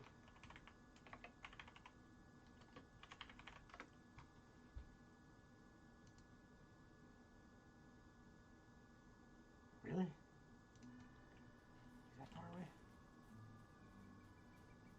Oh, that's right. Okay.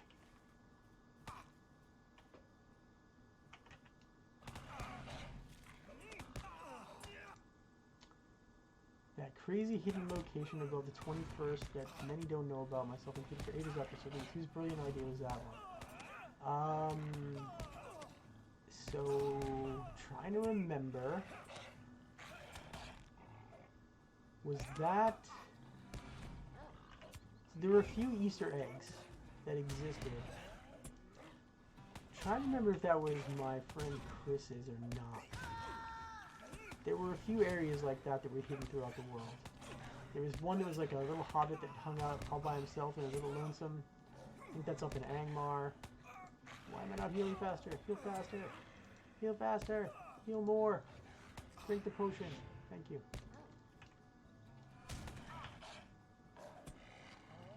But no, I think off the top of my head, I don't know what you're talking about.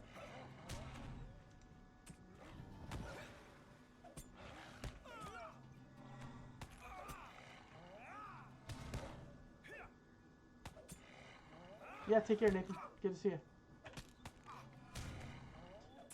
Northeast of Oscar Ruth. Yeah, I know where that one is. That was the Hobbit house. That was just an Easter egg that somebody put in. Yep, that was just an Easter egg. There were a bunch of little things. There were also areas that people would our world builders would put in that were just test areas that sometimes made it to live that probably shouldn't have. They were just land blocks that shouldn't have been built, but they were. Test beds. I know that WoW had a famous issue with that too at one point, with their island.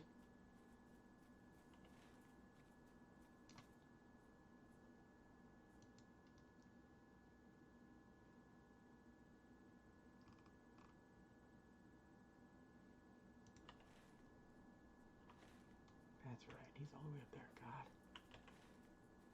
Man. See, even now I realize how slow leveling was and how slow advancement was in these early parts. I think we probably drove a lot of people away here. Yeah, sure. Ask anything you want, man.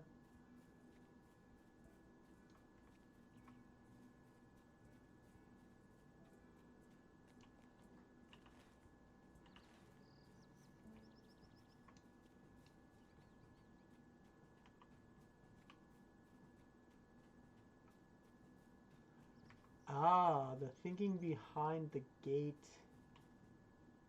Killer line. Oh, you're talking... Ah, yes. So you're talking about the entrance into Angmar proper. The line of death, right? The Dreadstones, yeah. So that we took directly from the books. You remember the Dreadstones that actually stood outside of Minas Morgul when Sam and Frodo were heading all the way up when they went up into Minas Morgul and fought against Shelob and everything. That's where we actually drew the inspiration for that, and the reason that we built it in was primarily because the area when we shipped, if memory serves me correctly, the area wasn't yet 100% complete, and we knew that we were going to be able to get things in. We also wanted to make sure that the trait system had a little bit more value behind it, and the dread system had a little bit more value behind it. So the decision was made, one, that in order to slow people down a little bit and have them enjoy the world itself, we would be focused on driving them through the trait system. Not everybody thought it was a great idea. Again, lots of people make games. It's not just the decision of one person. Like, there's arguments that happen. There's ways that we try to support data. There's ways that we try to support our ideas to one another, and we try to explain exactly what's going on inside of the development process to one another, right? We all fight for ideas, and we, you know, the hardest thing for any designer to do, and you know, I'm totally a victim of this. Was a victim of this when I was working in games. Is sitting down and being able to kill an idea because it's your baby. You know, it's something that you came up with, and you know, in your mind, in your heart of hearts, is a great idea. And if you could just get it out there to the people and show them what it would be, or explain to them what it would be, you know, it'd be great, and they'd love it. And the fact is that many times your idea might seem really fantastic, and then when you put it out into, you know, the real world, it falls apart, right? And so some ideas are really good and they continue on, and some ideas are not, and they just kind of go the way of the dodo. And sometimes bad choices get through. And was that a bad choice? I don't know if it was a bad choice, because it fit with the world, right? Not everybody is a hobbit like Sam and Frodo. Not everybody has a pure heart like that. And the whole dread system was supposed to show your level of being able to overcome impossible odds with that never-ending burst of hope. And it put that onus on the trait system for you to actually have that hope to be able to drive forward and push beyond this thing that was just filling you with such fear that you really didn't think you could move on. No, I didn't think you were. I was just explaining away, like, I didn't think it was the best choice, personally, as the trait system. I thought it was very sloggy and very slow, and that we probably could have sped it up a little bit, which is why one of the things when we switched to free-to-play was putting a lot of the accelerators in, so that you could get through that system a little bit better. Because it, especially, and again, because I was probably one of the more, and I don't want to say it, well, I mean, it is kind of true, but I was one of the more active MMO players at the time, because, like I said earlier in the stream, I do not sleep. I did not sleep very, very often when I was at that age, that young, a little bit younger. I still don't. But because of that, I would spend, you know, 12 hours at work, and then 8 hours playing games. You know, maybe 2 hours on Lotro and 6 hours on something else. And the thing that was always a huge pet peeve to me, and is still a pet peeve to me, is alts. And the fact that we weren't going to allow people to share the traits to their alts, just was like, we have to put a mechanism in by which they're able to speed through. And that was just always a pain point for me. That's why I never thought it was like a fantastic decision, you know?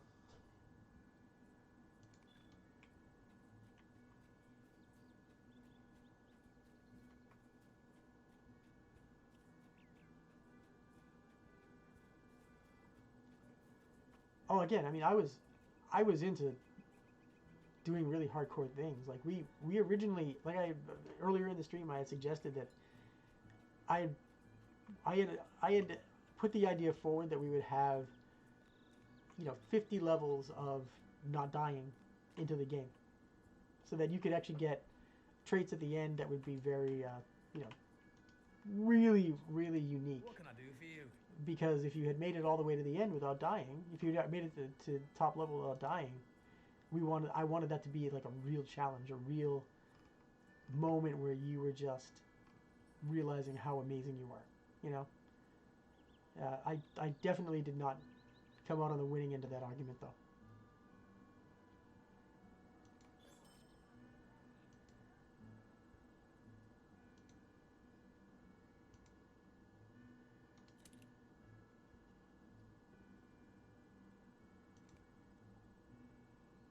The other folks who joined and who dropped, goodbye.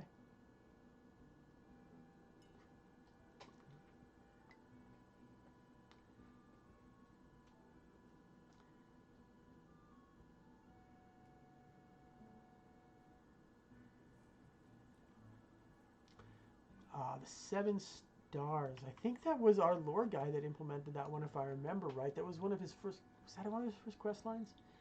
I believe it was a callback to the Dunedain, if memory serves me. Man, I'd have to look through it. I'd have to look through it because I'm not 100% sure on exactly what it entailed. It's been quite a while. When I get to it, if I get to it, it might jog my memory. I honestly can't 100% recall what it was all about.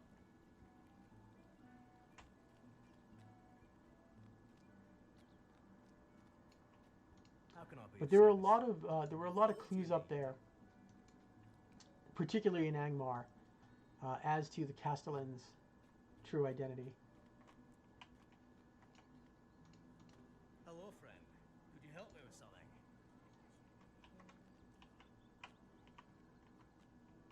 That name's interesting.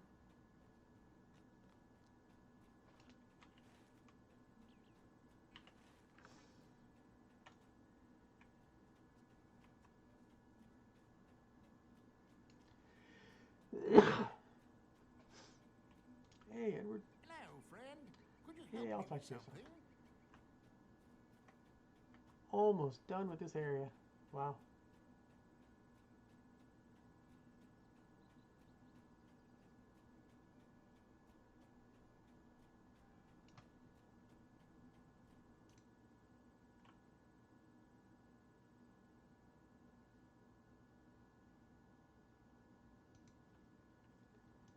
Again, anyone on here that has questions, feel free to ask. Doesn't matter what it is, as long as it's not too personal. Just sharing some time with one another.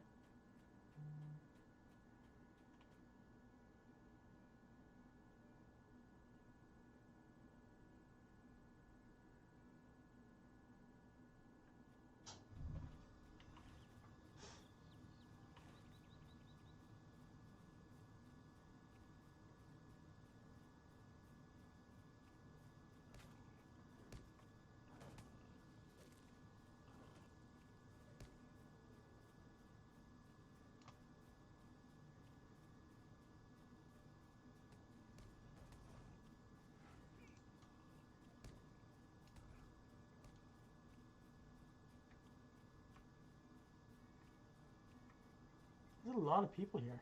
It's kind of crazy to me. I suppose the fact that we're all kind of sequestered right now in our homes and lonesome is that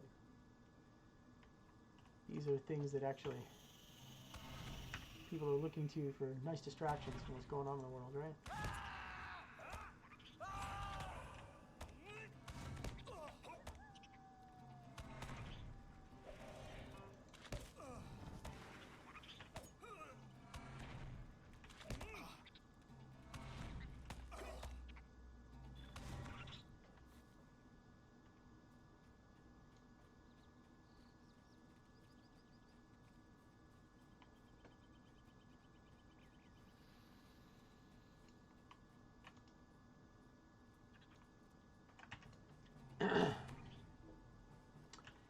Can you speak to any degree about the... Oh, yeah, I built the instance, so I probably can.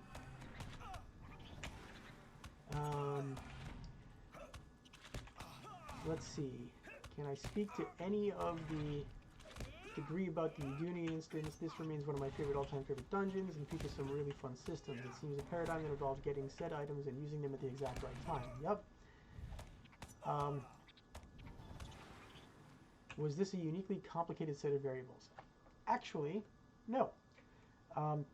It was just a little bit of it was really just a little bit of extra thought that we had to put into the way that we were going to make that happen. When you sit down to design something like that, it's usually best to sit down with like pen and paper first to figure out how something's going to work, or at least to come up with a method of testing that's not going to be directly in game.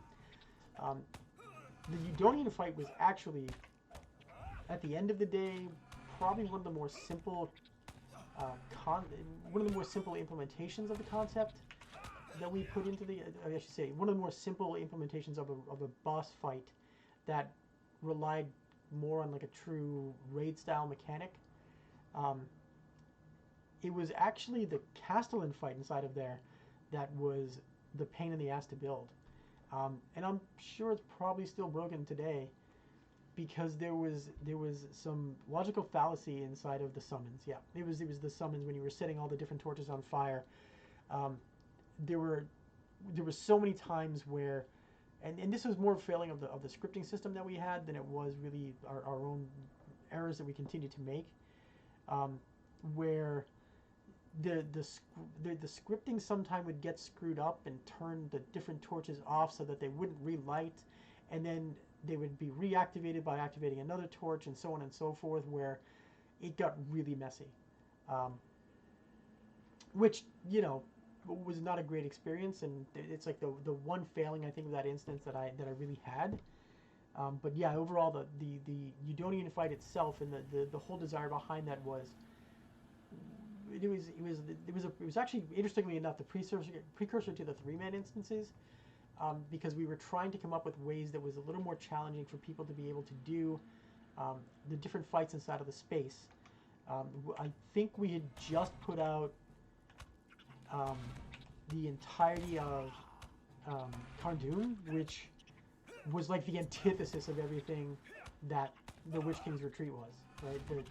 That was just a slog where you had to go through over and over. You had to go through every single portion of that over and over again, and there was no reason for why you had to do that. So the idea behind the instance with Udonian was to open up a reason for having to get these items, and it was if you didn't, that creature was just going to ace you. There was no way to get around it. It was just far too powerful. It was as close to a first age creature as you were going to fight inside of a game world.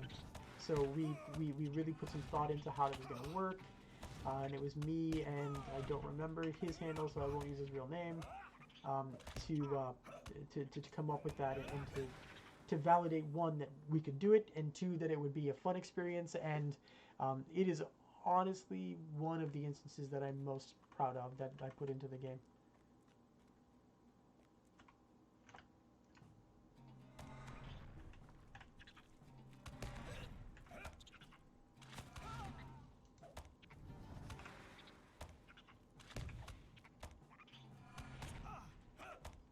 I think maybe the hardest thing about that fight was making sure that the calls that he does to trigger what was happening next would be clear to the user,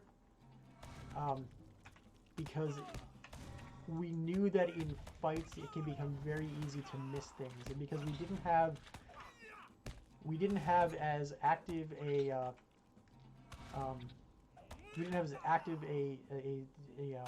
API developer community or a mod community as other games did. We knew that it was going to be down to the player to actually really pay attention to what the hell was going on. Yeah, the rift. The rift.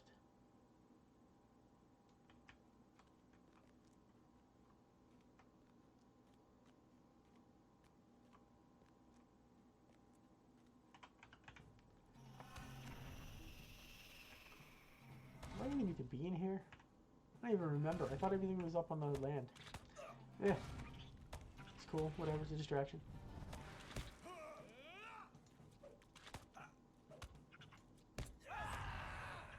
I should read more. That's what I should do.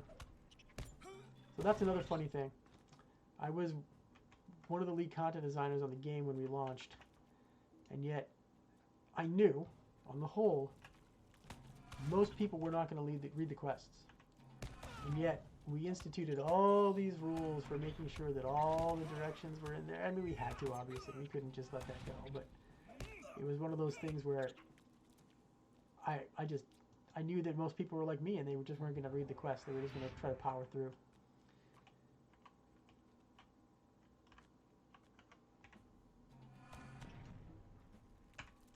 Man, the rift. Oh.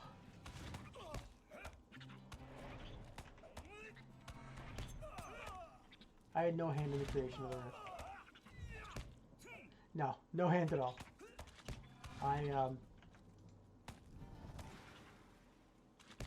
did not like the Rift. I'll be honest with you. I didn't like the whole concept. I thought that there were a lot of design errors in the creation of it.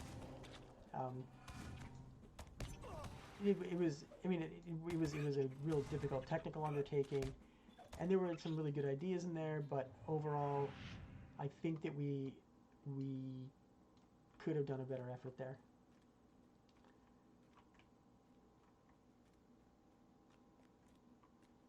Making it one of the marquee areas of the game, and doing it the disservice that and again, I'm not trying to speak ill of it.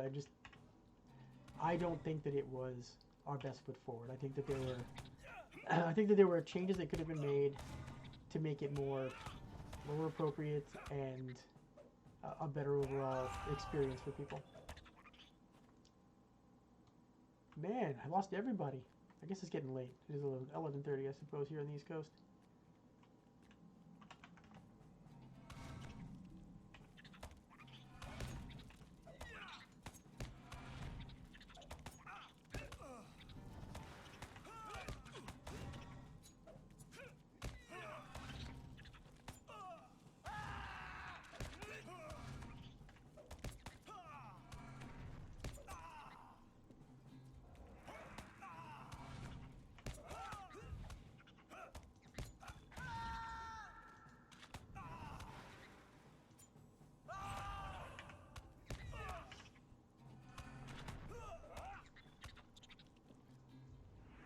Rift had one concept that has never returned to the game. That novel concept was the popping of the chain in Rivendell.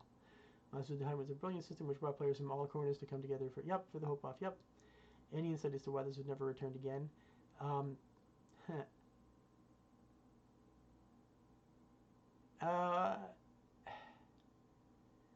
don't know. I think internally we ended up feeling it was kind of heavy-handed that it was done that way. And I mean, later on there were ways to kind of ways to get around it, because you could get your hope high enough that you didn't really need to do it anymore. I think we learned a lot from the Rift, and I think one of the takeaways was that we didn't really want to do anything like it again.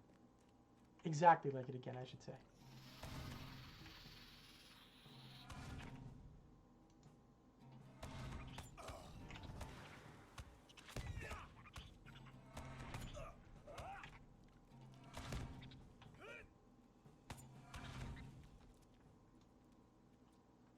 I mean, I hated that last fight.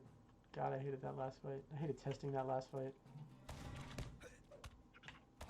Really hated testing that last fight. It was so not fun.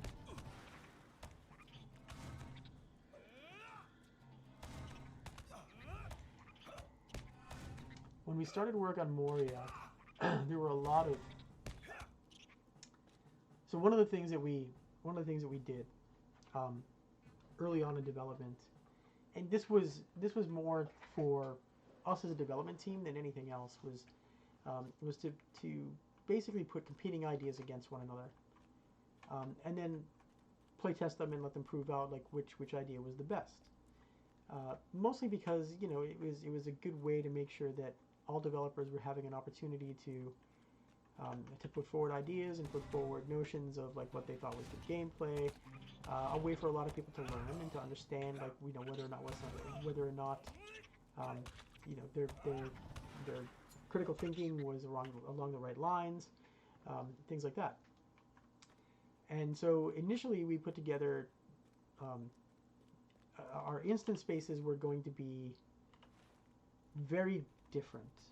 They were going to be like wide open dungeons. There was two competing notions. There was the notion that I had, and there's the notion another designer had, where the dungeons would be anybody could enter them at any time, and they'd be very close to what we had in Asheron's Call 2 and Asheron's Call 1, where it was you know, just kind of a wide open experience where multiple people could be inside the space and bosses would pop, and then you know, it would take multiple people to beat them, and so on and so forth. And then of course there was the the method that we ended up with, which was the notion of, you know, you need a balanced group in order to go into a space so that you could actually overcome whatever was inside.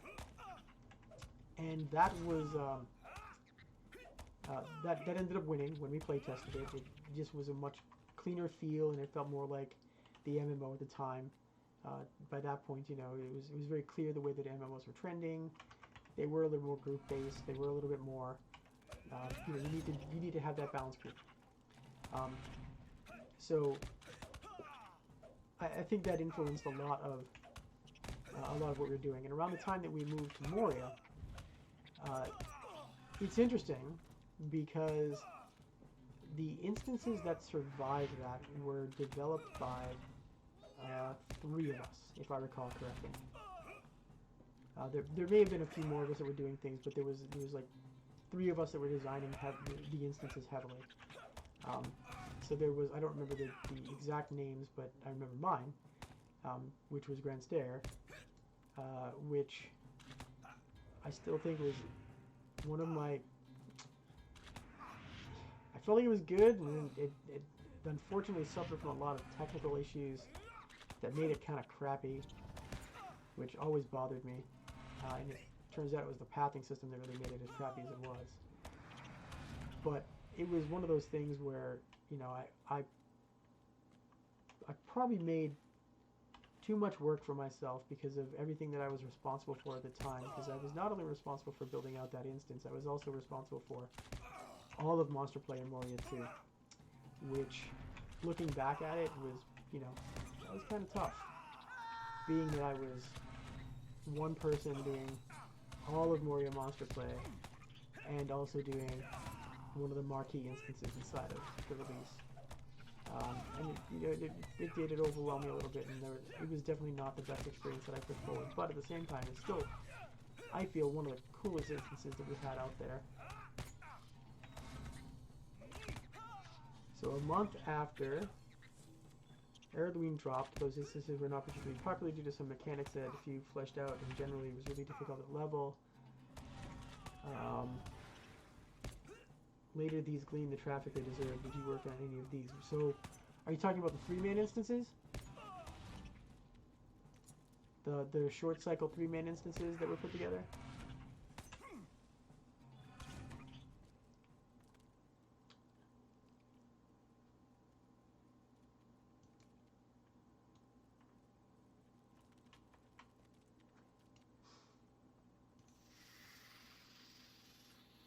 The ones with the sunbeams.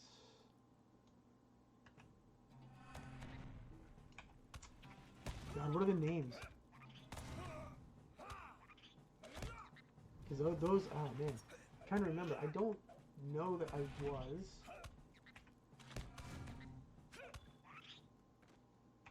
Oh, yeah, that was actually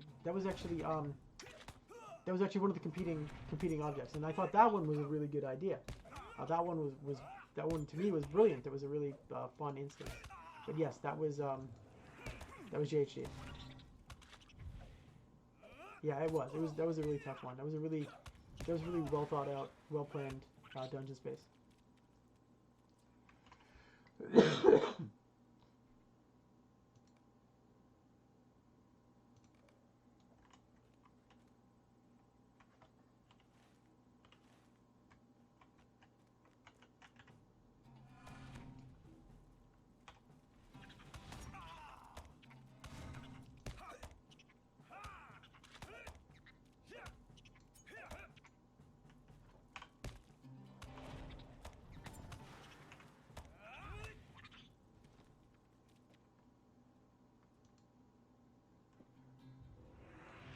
The other one that I really liked was the Poison Dungeon.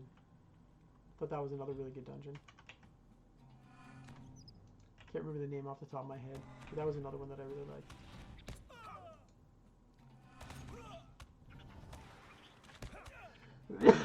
For Evendim, I don't remember what I did for Evendim. Evendim was I did a lot of the quest lines for Evendim on the outside. Can't remember if I was revising something at that point. I feel like I was. I feel like that was the revision of the Lone Lands at the same time, or roughly around that same time. Actually, that was a big revision if I remember right. Even Dim was a huge release. God, I remember that now.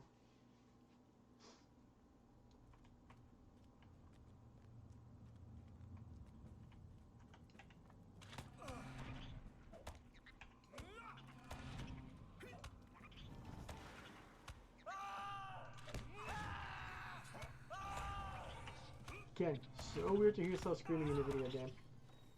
Never get over it.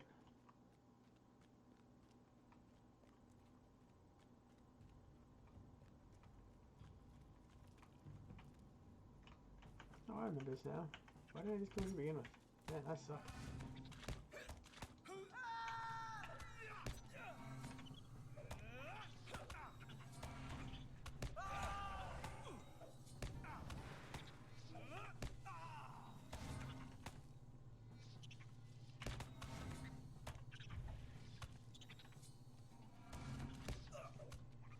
Did I work in other dungeons other than the Great Old Onion? Yes, of course I did. I worked on Grand Stair. I did the Red Maid instances. I did... God, what else did I do? Yeah, I did the Grand Stair.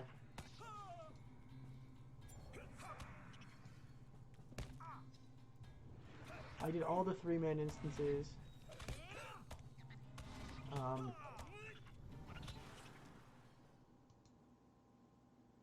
Yeah. I'm trying to think of what else I did. It's been a while since I actually went through the different pieces that I did, but I did all the Red Maid.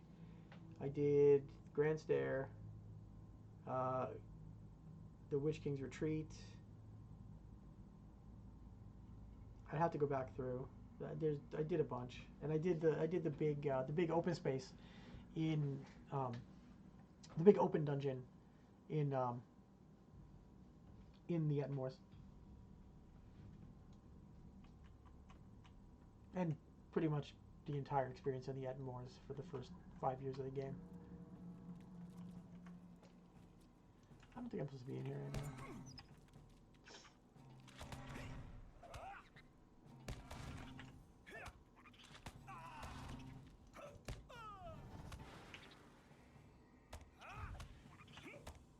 Yeah, the whole instance in the yep, that whole thing in the Lone Lands, that was all mine.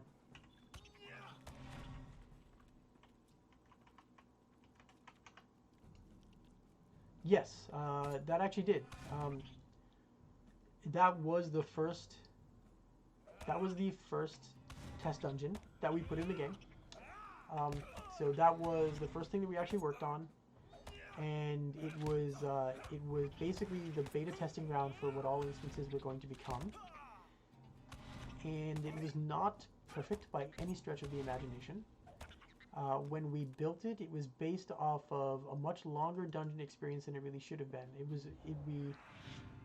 We reasoned based off of what consumers were doing in other games at the time that a 2-hour experience was about what users wanted.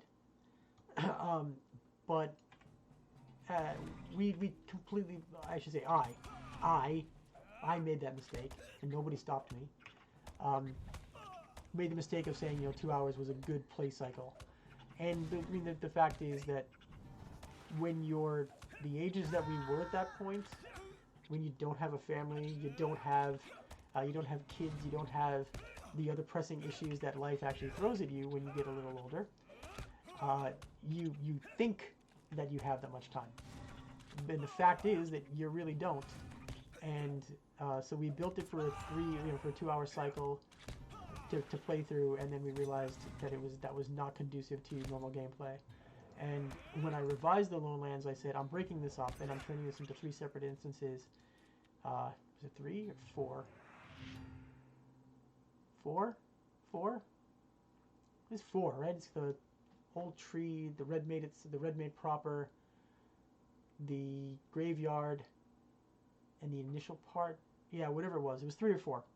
Whatever I changed it to turn that into a much quicker and separated experience so that there were multiple dungeons that you could enter in, and each one lasted for about 45 minutes. 30 to 45 minutes.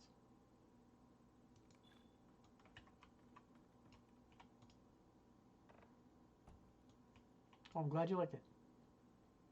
It did see a lot of changes. The game saw a lot of changes. I mean, we were constantly revising as we went through, and as we decided, as we learned from mistakes that we were making, we constantly tried to go back and fix those mistakes so that we didn't make them again.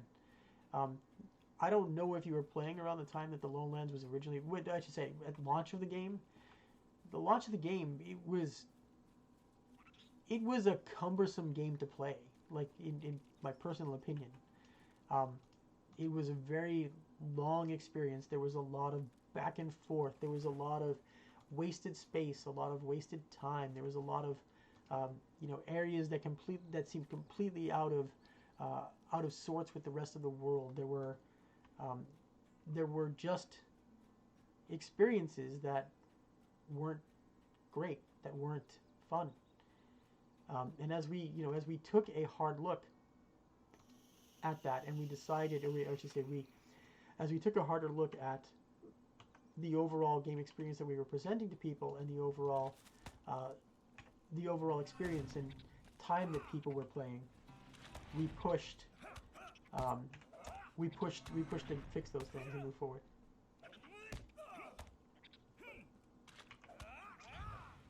Name dropped one of your all-time favorite games. Galaxy is a huge fan of Raph Koster's. Did you glean any concepts from what he and that team was doing and pitch them to upper management, or even with your own designs? No, I didn't actually. There were things that I thought were great about Galaxies, and there were things that I thought were terrible about Galaxies. Galaxies was so unique at the time. You know, when looking at what Galaxies was, I mean, a lot of us played it. A lot of us played the game. And any designer who tells you that every idea they have is original is lying to you. I mean, there's no ifs, ands, or buts about it. I mean, the best in the industry, as far as I'm concerned, is still Blizzard, in what they're able to do, or at least was Blizzard. And you know, they've around the office. When I was younger, I was not good about the way that I was not politic about the way that I would approach things. So I would constantly call us out for not following their model of, you know, finding the best ideas that are out there and then polishing them to a place where, changing them enough that they were now your ideas, and polishing to the point where they were stellar. Because to me, that's what Blizzard was. They took other games' ideas that were really good ideas, enhanced them to a point where they were very unique to what they were building, and then they would polish them to a point where it was just near, I won't say perfect, but it was near to like the best experience that you could expect from whatever it was that they were building. And you know, I would pretty consistently be that voice that was always saying, you know, we're doing this wrong, we're doing this wrong, we're doing this wrong, why are we doing this? But the one thing, and I'm not lying here, that I looked at, I was like, I didn't think there was anything that we could ape from Star Wars Galaxies, and I kind of looked at it and said, you know, we're not going to build anything that's like that. We don't have that mandate. We don't have that time. We don't have that money. There were a lot of reasons why, you know, we weren't going to achieve anything like what they were doing. And the only things that I think I would have liked to have taken from that were really the housing system. I thought a lot of the social aspect of Star Wars Galaxies was a little forced. I don't want to say it was overly forced. I just think that it was a little forced. I think the big failings to me were the way that they implemented a lot of the pieces that actually you were playing the game for, right? You wanted to be a Jedi. Man, being a Jedi was a pain in the ass because I didn't really want to have a dancing career, but now I have to have a dancing career in order to become a Jedi. Like, to me, that was just total backward shit. Like, that just made no sense to me. And it completely ruined my love of the game. Because it was, you know, when I found my holocron, it was like, I have to be a dancer. I'm like, I don't want to be a dancer. Like, that's just a waste of time. and it was just like it was just goofy. Like it didn't fit. It didn't feel like the game world. It didn't feel like the world. You know, it just felt very forced. Oh, nice, nice. See, I'll tell you, like I still think that the music in Lotro is still some of the best music in most of the MMOs that have ever been built. Really is. We got some really good artists to work on this. And when I say artists, I'm not talking just about art team. Obviously, I'm talking about music and oh yeah, dude, the music. So the guy that actually built the music system, two guys that really worked on the music system. One of them went on to do something completely different. I think he's still in Boston at DraftKings if I remember correctly. I worked with him really closely. He did because I did a lot of the voiceover work for Asheron's Call 2 and a lot of the early stuff for this. And like the ideas that these guys had, just man, fantastic. Taking and turning the whole music system in the game. Damn, man. Damn, just really cool. Really cool. Brilliant guys.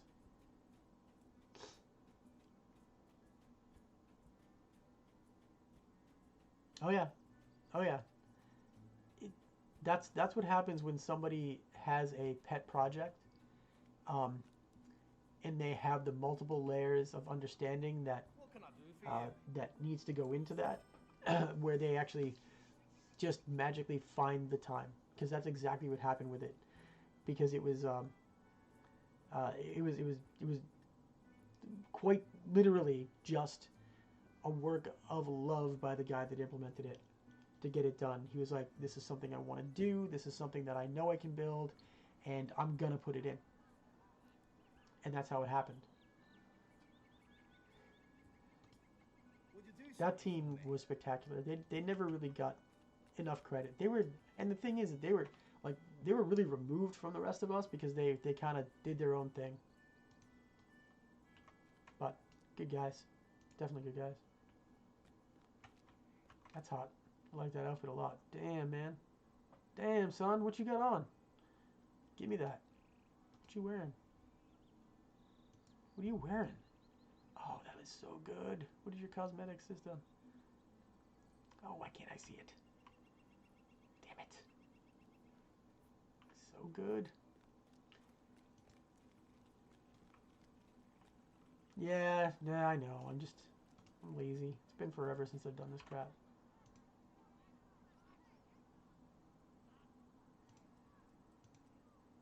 Where is it? I don't even see it.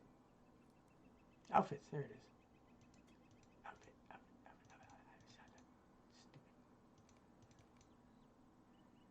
Stupid. Ah, whatever. It looks good. I like it. It's great. It's cute. It's cool. I like it. I want it. Maybe if I play a champion, I'll do it. There you go. Nice. Oh, man. Helm of the Steely Dawn.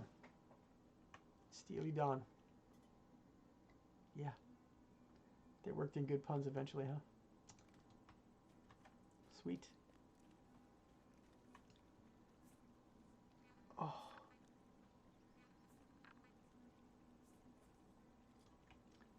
Cal Sprigley. Oh, man. All right, I'm going to step away real quick. Yeah. No. I'm as long as I'm streaming, I'm answering questions. It might be just a few more minutes, but, whatever you want to know.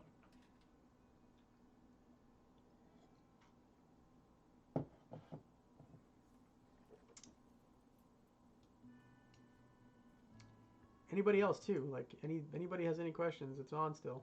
Feel free. Answering everything.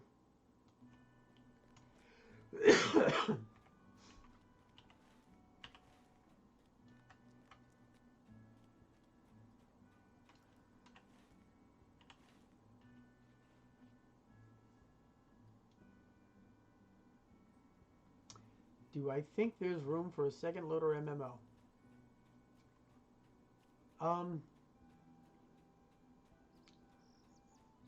It's a good question. Do I think there's room for a second loader MMO? So the one thing that I have learned, or I should say, I learned over my 13-year career, is that Might I take uh, a moment of your time? people become very loyal to the games they play. Um, you know, Greetings. even though it's gone now, I still played a lot of Asheron's Call. It was the first game I worked on. It was the first game that I really loved. It was the first game that I played that I was in a playtest group for, that I really kind of focused on, and that I spent a considerable amount of my time in. You know, over the years, I dropped off. I didn't play it as much. I would still revisit it from time to time. When I moved on to Dark Age of Camelot, my God, I had at least 18 characters that were realm rank 6 or 7, across everything, and my highest realm rank was 10 or 11, whatever it was. It was a long time ago now. So I played that game like it was a religion. Um, so people get really, really attached to the games that they play, and unless something is offering something new or something better or something that surpasses the game that they've become used to, specifically around MMOs, because it's such a huge investment of time, they're typically not likely to leave. So it has to be something that is, that is just so much better than everything that's out there, so much better than the experience that they currently have, that they're gonna, that actually cause them to move. The interesting thing is like, you look at the three big games that I think are still out there, in terms of user base, right? You've got WoW, which is still maybe top dog. We don't really know because the numbers aren't reported as much and as accurately as they were in the past. FF14, which is of course still pretty huge, and then you need to kind of lump maybe like a Destiny 2 or even like an Elder Scrolls in there to figure out like which ones of those are like the third in that triumvirate now. When the MMO genre first broke, Jesus, what, 25 years ago with Ultima Online? Was it longer than that at this point?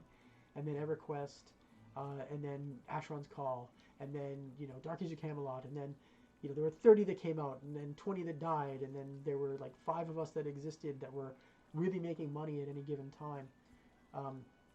It was kind of hard to see exactly where the industry was going to go. And then of course the industry just moves constantly, right? I mean, the games that are still around today that are successful because of the user base that sticks with them.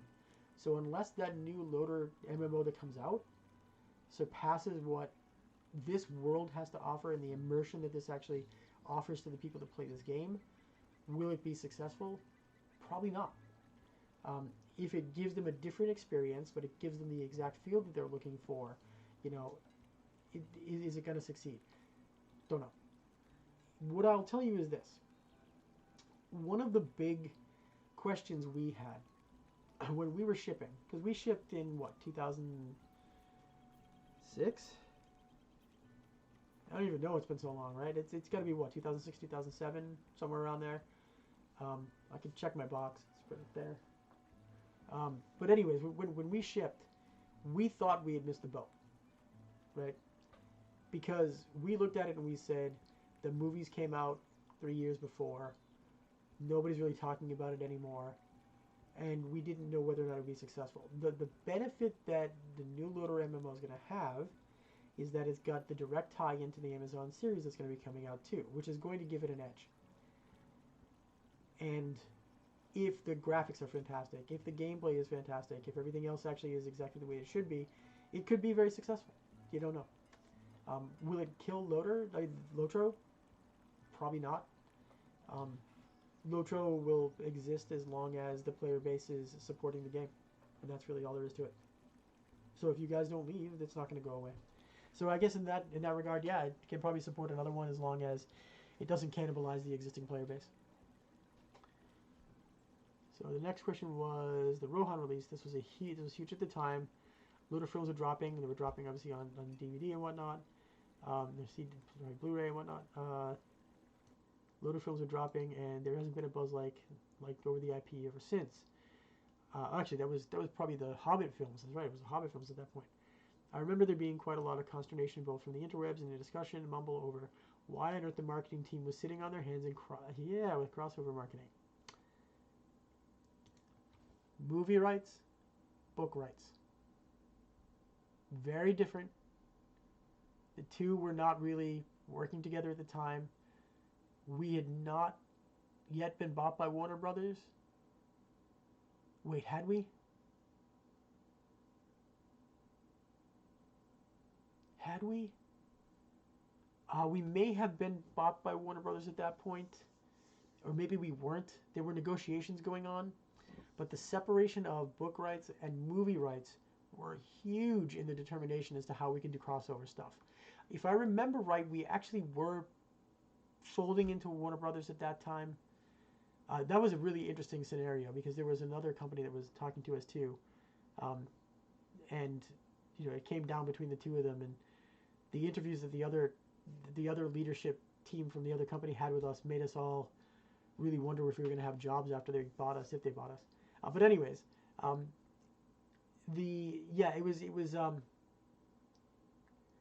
it was something that we pushed. It was something that we were definitely underneath the Warner Brothers umbrella at that point. We wanted it, we really did, but there was still red tape to cut through. There was still a lot of stuff that was going on in the background that was holding up a lot of it. Because I think we were all kind of on the same wavelength of, like, you could go into the movie theater and the previews before, like, you actually get to the movie theater could have been Lord of the Rings Online. You know, here's a free code to go play, and we never saw any of that, so it was kind of disheartening. So it wasn't really a victim of resources. I think it was more a victim of just timing, which sucks.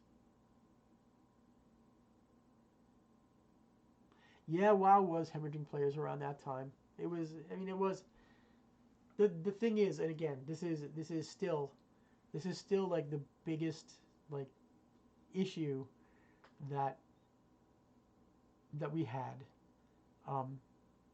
is that our min spec was really too high. It was hard for people to get into our game and actually enjoy it the way that, like, I've got on the screen now. Like, if you didn't have a video card that was top notch, you could not get any of the DX11 stuff that we have in here. You know, even the DX10 stuff was out of reach for a lot of people when we first launched. I think we launched with DX9. Jesus, it was that long ago, wasn't it? Yeah, it probably was. But it was, actually, it might have been DX7. Jesus. But at any rate, like, our min spec was really high, and in order to make the game look good, it was hard. Yeah, exactly, right? Like, you could play it on a min spec machine, but it was a pain in the ass because it was just your game looked bad. It looked like mud. You know, you didn't have the definition of the actual cobblestones. You didn't have the definition of the blades of grass. You didn't have the incredible reflectiveness that we have in the water if you didn't have the ability to trick your system out and really just, you know, go balls to the walls on it.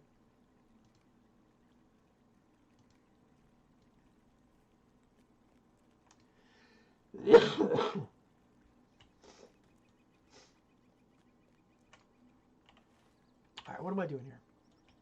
Taylor Green, Roger Carver, Elizabeth Honeymead. Who are all these people? Samantha? I don't know a Samantha.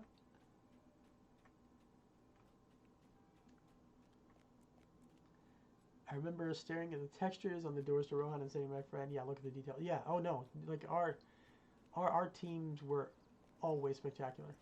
Always. Mad respect for that group. Mad respect.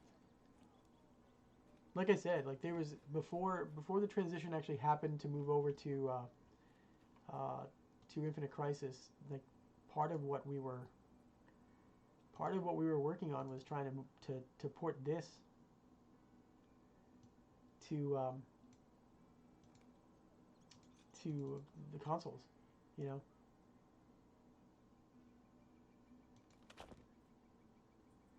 And it just never happened. There were a lot of struggles with it. Yeah. Oh yeah. Yeah. Chance is a hell of an artist. Hell of a composer. I think I listened to that CD more times than I could count in my car.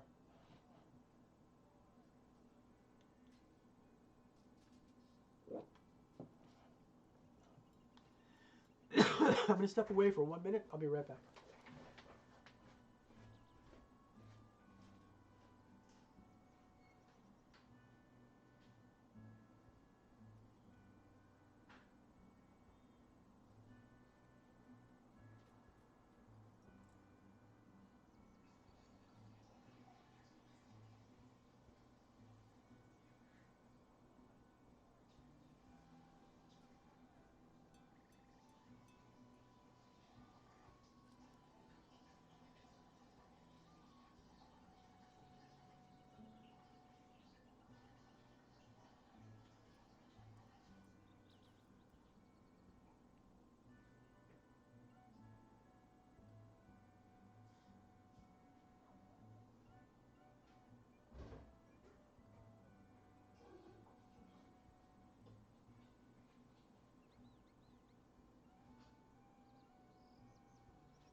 There we go. Sorry about that. Yeah, yeah, it's definitely a good soundtrack for that. I used to play, dating myself, but back when I used to run Shadowrun, I used to play Angel Dust by Faith No More and Dirt by Alice in Chains constantly. I felt like those were dystopian enough to actually handle that.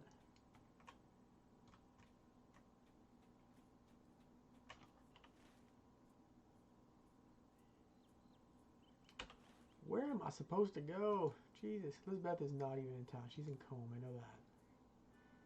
Is Roderick in Combe? He's in Combe. Nice. Is it all Combe now? All in Combe. Nice. I get to leave. Oh, Shadowrun is my favorite game of all time, man. Okay, can I say that? Shadowrun is my favorite role-playing game of all time. There was, at one point at Turbine, a very quiet cabal of us. It was me, JQ, and a couple other guys who wanted to make Shadowrun as our next game. And if you promise to keep it quiet, I'm working on something personally that would scratch that itch to me. I want to see what they do with it. Sure. I'm a fan of games, you know. Been playing them since I was like 7 years old when I got my first Pong. My paper route went exclusively into Nintendo forever.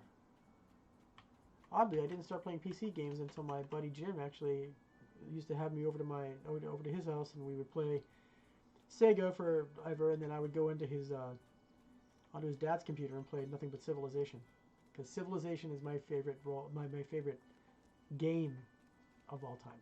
I can't say no. I can't say that. In fact, my favorite game. Where is it? I've got it. Give me a minute. I'm gonna find it.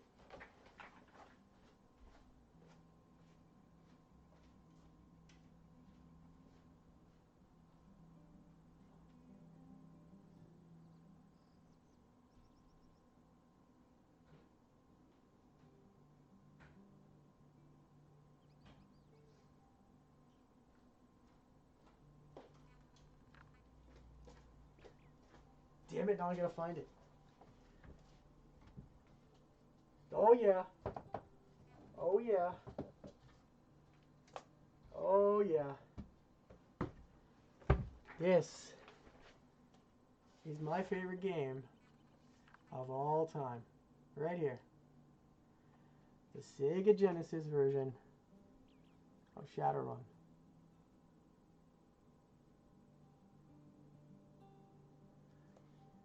And I have a signature. Where is it? Oh man, I know I have it. Maybe I don't. I could have sworn. Oh yeah. Right there. I don't know if you can see it. But I have the signature and a little note from Rick Schmitz, who worked at Turbine. Really good guy. Still friendly with him. Still talk to him fairly often. He made all of the net stations that you find on the street. He was the artist that did all that work. So yeah, I have that signed by him. Yeah, man, yeah, oh god, I played the crap out of that game. Oh yeah, Evil Genius was a groundbreaking game, definitely. I was really looking forward to see what Other Side was going to be able to do with things too, but man, the games industry is really, really hard to stay afloat in. There ain't no doubt about that. Everything's about profit. I've always said that if I were to ever hit the lottery, I would open up a game company. Personally, I would love to, but I would make it a profit-sharing company where everybody shares equally in whatever the successes are. How can I be of service?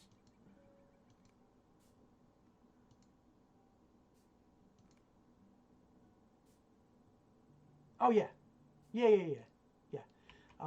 In fact, it like when I actually saw The Matrix, I loved it obviously in '99.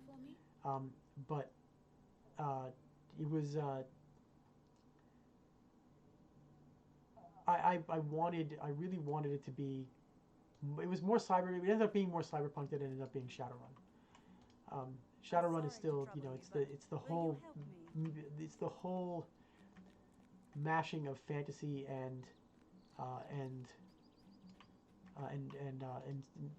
science fiction together that made Shadowrun so good to me. And I mean, if you played any of the other FASA products that they had, you know, MechWarrior way back in the day, or even like Earth Dawn, which was another phenomenal game, and all the different ages that they actually built into the world of men, right? That kind of thing. That was probably the thing that was most appealing, was that it was just another age of man that came about. It's actually where Orion came from, because it was a character that I played for about 6 years in a Shadowrun game.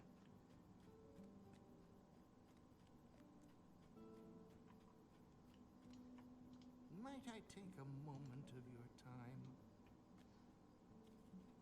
But yes, Shadowrun is still the thing that I love most, and the thing I'm working on personally is close to it, but it involves not really the magical aspect of things, more the physical nature of things, and the fact that it's based more on near world, real possibilities, where things like CRISPR and you know, CERN and things like that could potentially alter humanity. Oh no, I'm not heading out yet. I'm up for at least another hour, or at least another 45 minutes. But if you're gonna go, that's cool. Anybody else wants to hang out or stay or ask questions, feel free again. That's what I'm here for. Just kind of talking to myself in a weird way. I guess that's what streaming really is. No, man, whenever, hey, if I do this again, feel free to hop in. If you have any questions or just want to chat about the old game, let me know.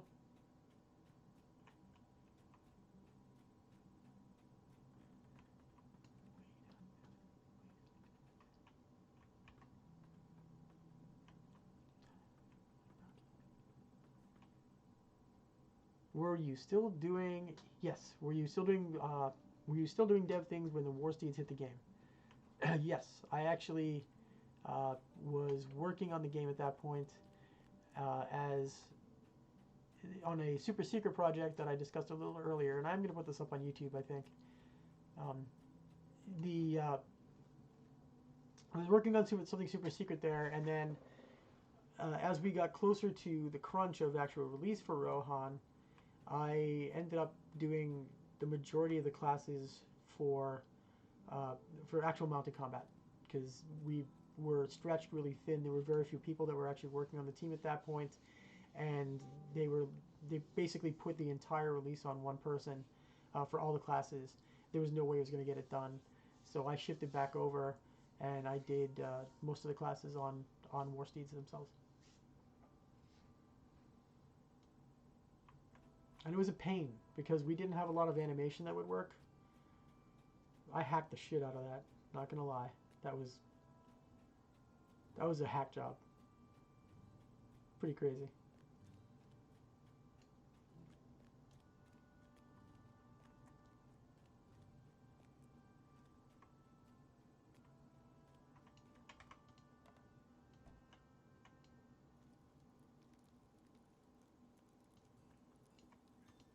Oh yeah, thanks for the follows, guy. The people who actually have followed me. Thank you very much.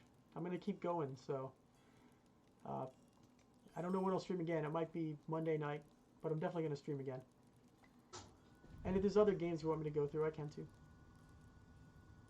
I still play a lot of Magic. I'm not gonna lie. I like Arena. I wish that it was a little bit better, but it's still fun.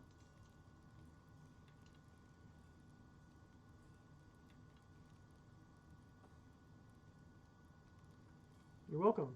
And you know, back when Turbine used to have gatherings and stuff, like my favorite thing always was to interact with the fans. Like, there's no doubt about that. Like, you make the game for the fans. You make it for yourself too, but you also make it for everybody else. And the fact that other people enjoy what you've done is one of the most incredible feelings you can have as a designer. You know, the direct feedback that we used to get from people, it was inspiring, because when you hear, like you said earlier, Heineken, you know, that the Edonian experience inside of the Witch King's Retreat was, you know, it was something that your guild wiped on many times, but it wasn't the kind of thing that was discouraging. It was more, you know, a unifying experience. Like, that's what we as designers always strove for, you know, to come up with those things that were challenges, but they weren't so tedious that you gave up on them. And to answer your question, Frillner, overall, do you feel like the War Steed system panned out as planned, or did it deviate from what the original intention was at all? No, I don't think it came out anywhere. I don't want to say anywhere near as planned. I don't think that it came out as planned. I think that we did the best that we could with the time and the resources that we had. I think that if we had more time to work on it, it would have been even better. I think that, like I said before, the person who was leading the team at the time, because they had such an extensive background in equestrian activity, like there were a lot of things that made it very close to. That we strove to make it very close to what real life was for any kind of steed-based combat or steed-based movement, right? So the whole momentum system and everything along those lines. The reason that those were built in was specifically because they would mimic what was in real life, and I think we did a good translational job. I think we were bound by a lot of the limitations of technology, so I think that we did the best that we could, given what we had at the time. And overall, like I feel like Rohan was a success. You know, I feel like Rohan was probably one of our better successes. I think that it was certainly the best thing we released since Moria. And you know, I think it went pretty well. What You know, do you need? we always, you'll never hear a designer say, "Oh, that was perfect." Never. There's always something that they feel like could have been How done can better. I be of service? So the next question was, I think I'm among a few that fell in love with the momentum of the War Steeds. There was a small learning curve to the ebb and flow of the battle, or the flow that Adrift had provided. That particular was really hammered by the vocal minority. Yep, that's very true. What impact and further, if any, discussion arose as a result of that criticism? And was it down to latency, or was the drift mechanic the byproduct of clever animation cutting to make it work? Ha! Good observation. Um, it was tech limitations. It was we did some animation. We yes, it was all of that. The the engineers who worked on that system really pulled off a miracle. Uh, they were able to really make something that shouldn't have worked work. I mean, it sounds so ridiculous, but it's true. It was a really difficult system that we were faced with creating, and they really did something amazing.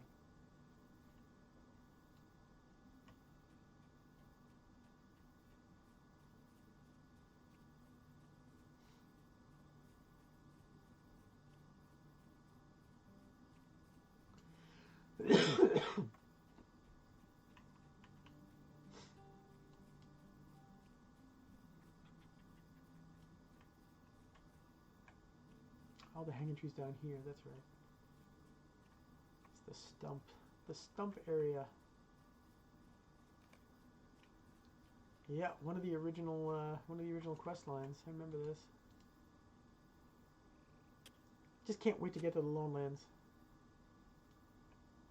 Lone Lands was like when I revised the Lone Lands, man. That was. I hated when we implemented that area.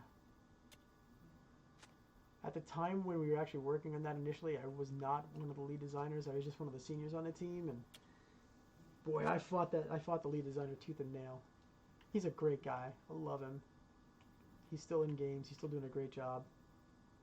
But yeah, we had a lot of discussions there because I hated the way we implemented the Lone Lands. The whole there's nothing there. We had to come up with the whole notion of the people that lived in the Lone Lands, and then we had to really drive people back and forth and back and forth. There was only one hub allowed. Oh, it was awful. It was awful. What a bad experience we built. What a bad experience we just went live with. So bad.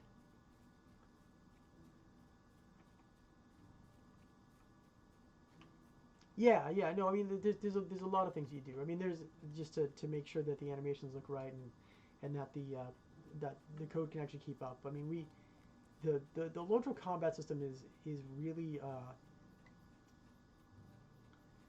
I can't talk too much about it without giving away the proprietary information on it, but it's built off of a very unique kind of I'll call it a give and take system where it's give and take. There are certain things that happen and then certain reaction points.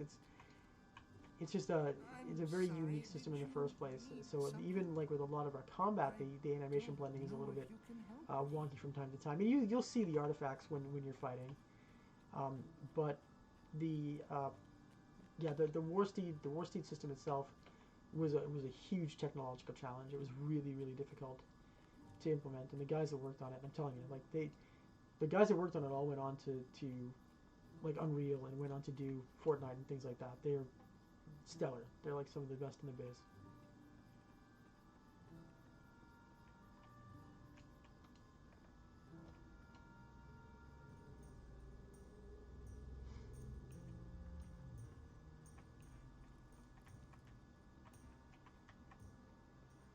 Oh yeah, that's right.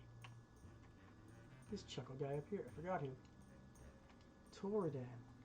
I gotta go find Amdir. Torridan, where's Amdir? Is he okay? Is he gonna still be my friend? Might I take a moment of your time? Yes, you can take a moment of my time.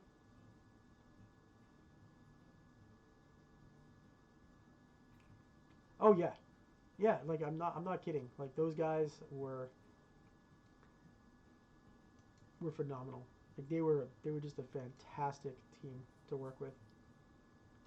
Smart guys.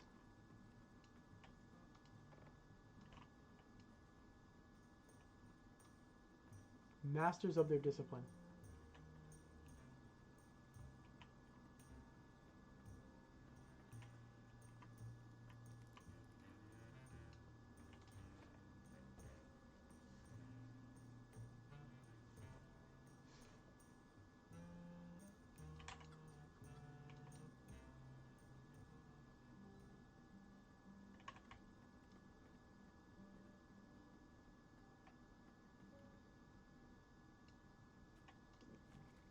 Oh, we're getting close to going into the woods. Galump. So this was where we introduced our first spoiler mob. Over in the woods over here. Just outside of Combe in Chetwood North. I remember when we put him in, we joked how people would come back just for grudge killings when they were level 50. And lo and behold, people used to come back just for grudge killings when they were level 50.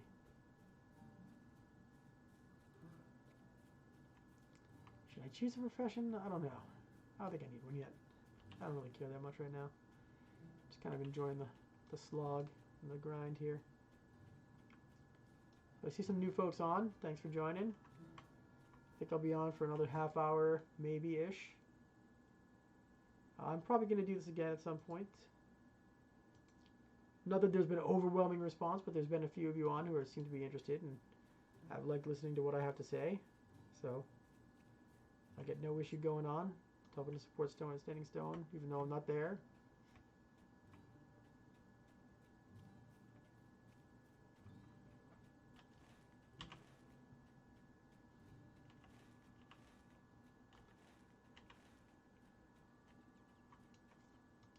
What's your need? If you have any questions or just memories that you want to share about the game, feel free. I have like the insider view on things. It's crazy.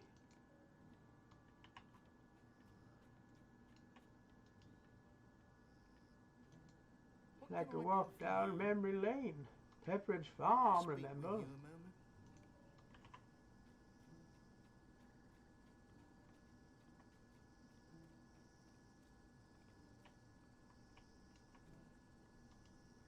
I'm sorry to trouble you, but will you help me?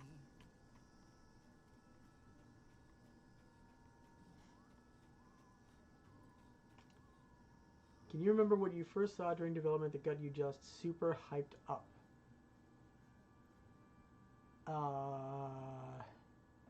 Development of this game or just development in general? If we go development in general, I would go back to a quest that I put into Asheron's Call a long time ago, called the Noir Quest, which had a lot of internal dialogue that we forced on the player, where they basically acted out like they were in a noir film. It was a lot of fun to put in, and it was just a weird technical achievement that we were able to put together. In terms of this game, that I just got excited about monster play. When we figured out how we could do a very slim yet still satisfying experience for monster players, where we would give them an advancement that was a much shorter cycle. It was much shorter development, a much shorter player development timeline, but that it was something that was sticky, at least felt sticky to us when we were first putting it together. That was really exciting. And then as we got into playtesting it with players for the first time and the feedback started to come in, we knew the thing is, we knew that it was going to be good.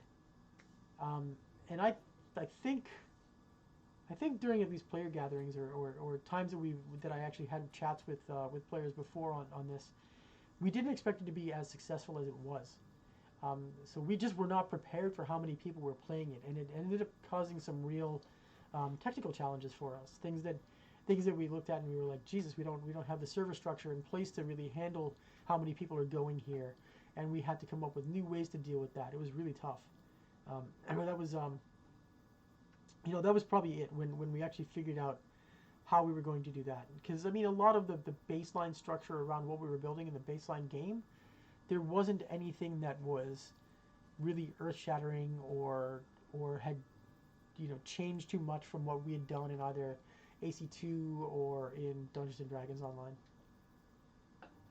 Okay, so I've run through the lone lands in all iterations. In my experience, there were some other lands which were certainly more challenging than the aforementioned. Yeah, no, Why do I speak of it as it was such a catastrophe?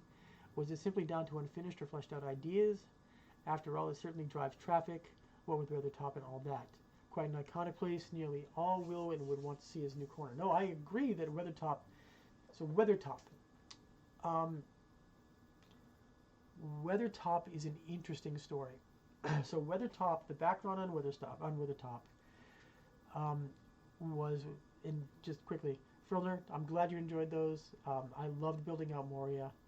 Moria was the monster play in Moria was, I feel, the best work that I did there. It was the final round of implementation that I wanted from the initial release of the game, and it was a really tough undertaking to get done. But I knew when I was done with it, because I played so often with the monster players, I just hid myself very well. I knew that it was really successful, and I really enjoyed the shit out of it. I'm not gonna lie. To go back to the other questions about the Lone Lands, and I'll start with the Lone Lands in general and why I thought it was a catastrophe. I didn't think it was a catastrophe. I just felt like from an experiential standpoint for the player, it was a lot of running with not much going on. We had our lore team provided us with, I think it was 6 monster types that could actually exist there, and we stretched that by pushing it to Uruks and Orcs. Both, we really had to work with them to really force ourselves to allow the Uruks to be there. And the reason we were able to get it done is we were kind of trying to explain it away as these were Saruman's initial forces that were going out to kind of scout the Shire in the precursor to the end of the War of the Ring, where the actual sacking of the Shire was going to occur. So there were a lot of constraints that were put on the region in terms of what needed to be there and what we were looking to do, or what I was looking to do initially. My original proposal for the Lone Lands was, I think it was 8 different hubs that you could pass through. One of them being Weathertop, one of them being the area that we actually put in, and then with Oscar Ruth and all the other spots that were actually around there. Focused on each of the different ruins, and then of course the different areas outside of there. And the issue that I had, and the takeaway that I had there, was at the end of the day, when I actually had to sit down and actually make the area, I was further constrained with no more than 1 hub. No more than 2 hubs. And that made for a really, because at that point we didn't have a lot of the a quest that gets bestowed on you when you are in the wild, a quest that gets bestowed on you from a drop. There were a bunch of different things we didn't have from a technological standpoint that made it even more difficult in the initial passes to build a complete area. And to me, as a designer, I failed because I didn't give a player an experience that I thought was fun. To me, we made the same mistakes when we went to the North Downs. When we went there, I felt the same way. We had too few hubs, and it was because we were so beholden to the overall notion of what the lore was and where people could live and where people would be living, that we ended up kind of hamstringing ourselves in the overall game experience. And I know that as players you may not see it the same way, and that's completely fair. You may have thought it was fantastic, but for me, as a player and as I've evolved as a designer and a person, it's more of the notion of we're asking you to spend your money and your time, and granted you're going to spend your time because you like it, but we're asking you to spend your money and your time on something, and then we kind of suck a lot of that time out in you just running down a lonely road. And that to me is just not a lot of fun. We want, to me, it's moving from action point to action point, from having, and it's not button clicks, it's like, what is the action that I'm in? Is the action that I'm in actually fun? Do I have distinct choices that I'm making that actually change the method of the combat that I'm doing or the travel that I'm doing? I mean, that a lot of that was the pieces that when I revised Champion and Minstrel. You know, that was my time to say, hey, I want to make the choices that I want the choices that you're making on a moment by moment experience to have an impact on your overall gameplay, and for that gameplay to be fun because of those decisions that you're making. Good to have you along, Shaquille. You just baited. You didn't actually play the release. Interesting. So the impression that you got from the Lowlands and Northlands was the realm of man was in decline. Yeah, no, that was the point, right? The realm of man was in decline. In fact, like we had to really fight to get. It was to get the Northdowns to have that ranger encampment. Like that was tough. Like getting that we had to really like reach deep into the lore bag that we understood. Like, because I mean not all of us were like deep Tolkien scholars. We hadn't read the Silmarillion over and over again. You know, we hadn't like, for me, I read the Lord of the Rings. I read the Hobbit when I was like 6, and I think I read the Lord of the Rings when I was like 8. And no, I'm not kidding. Like I was a very early reader, and I loved the Hobbit. I read it a ton when I was a little kid. As soon as I could go to the library in my grammar school, I remember taking it out, and I remember it was the edition that was a blue binding, and the inside was the blue and green lettering, the blue and green picture of the mountains with the green lettering, with the green Elvish lettering and everything. And it was, you know, from that time in my life, like I read that, I read the Castle Lear series, I read the Black Cauldron series, I read like all that stuff, you know, the C.S. Lewis stuff. Like those writers were my gateway into everything. And then, you know, deep into like mythology. Like I read mythology, like Greek mythology, Roman mythology. That was my bread and butter when I was a kid. I didn't read a lot of the Dr. Seuss. I didn't read a lot of Shel Silverstein, although I love Shel Silverstein. I read mythology, and I read the fantasies of that age. Loved them. My God. Oh, nice, Shaquille. It's great. During the Lowlands revamp, there was an introduction of the Dour Hen Dwarves. Yep, Underrealm within the Large Rock phase. Yeah, I did that. That was on me. When I went back through the Lowlands, I tried to introduce, deities and demigods is part of that reading. Yep, definitely. The Dour Hens were on. I went back through and I looked at it and I said, you know, how can we introduce things that are part of the overall story a little bit earlier on, and do they make sense? And you know, a bunch of I forget how did he turn them in the books, or how do they turn them more specifically in Merp? Was it whatever it was, whatever kind of dwarf they were, you know, the true dwarf that had fallen completely into greed and didn't care about anything else. Like that was where like the Dour Hands really came from. And yeah, they were cool. And yeah, I did the Dour Hand instance. Yep, that was my. Yep.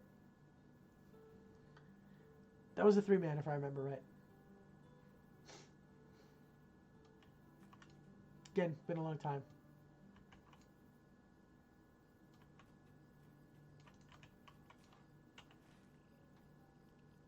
Yes. Okay. Hey, the spider eating my face. Stop eating my face, spider. Play right. There we go.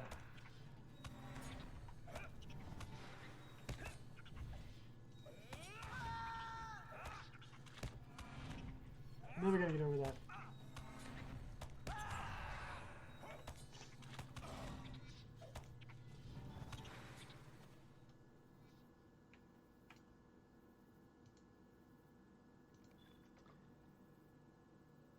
Cardoon Key was not mine. I had nothing to do with Cardoon. I had, can't say that.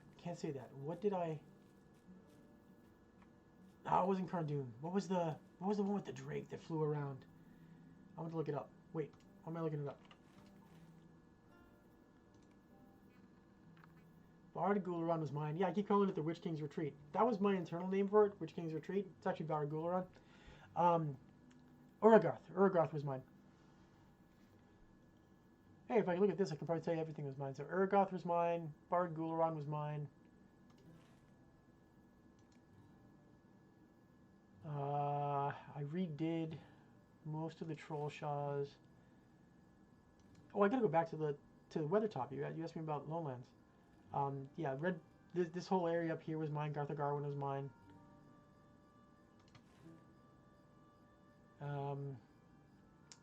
Never did anything there or there. Everything over here, all the 3-man instances in here were mine.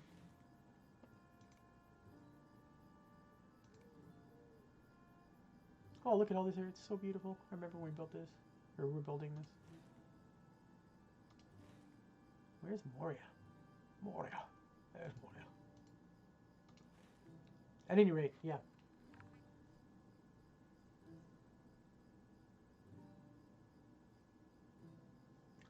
Uragarth was fully implemented at the start. It was the second dungeon I built. Based off, it was the same type of thing where we had done the Garthar Garwin experience, and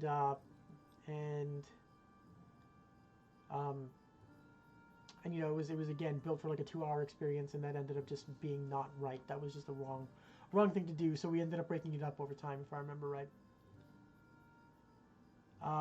Were there any other classes that were discussed, or anything that didn't make it for one reason or another? So Bjornings were always discussed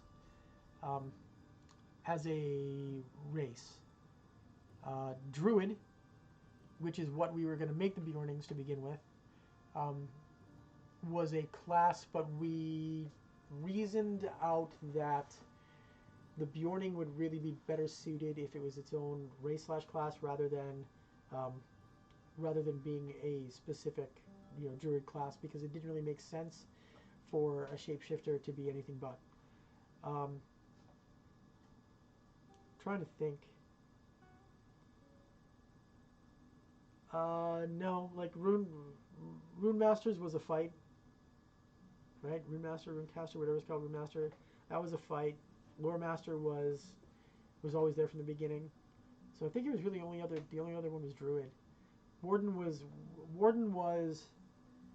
the brainchild of Ken, who unfortunately is passed.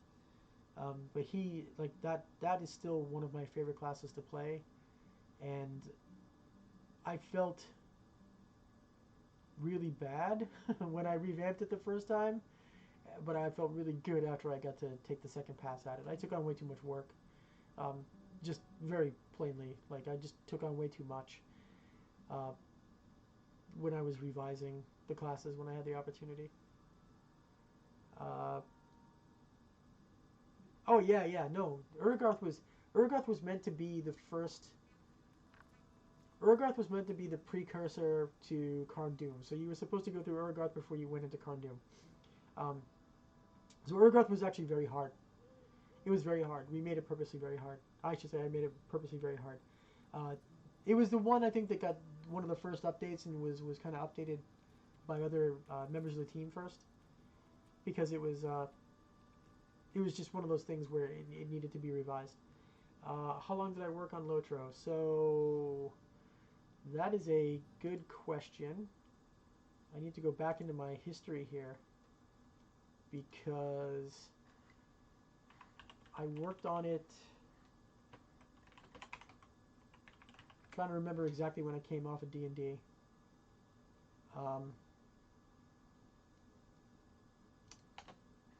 I started on Asheron's Call in like 2000. I worked on Asheron's Call for 3 years as the lead designer there, or one of the lead designers there, I should say.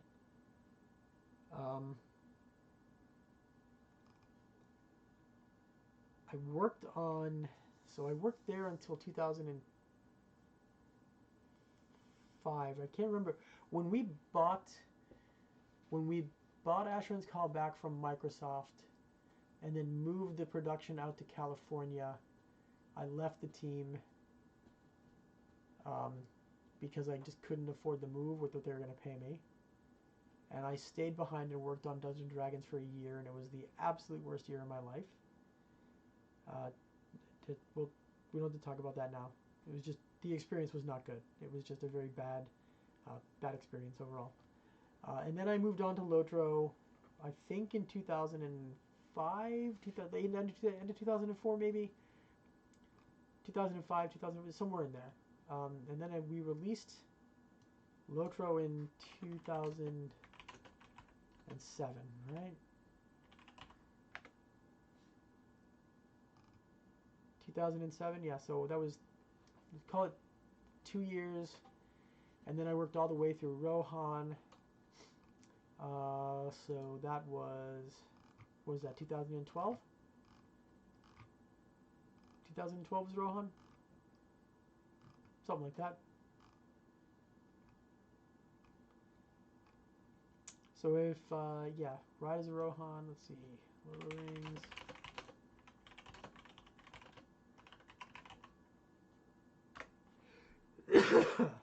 Yeah, 2012. So that would be 7 years that I worked on Lotro.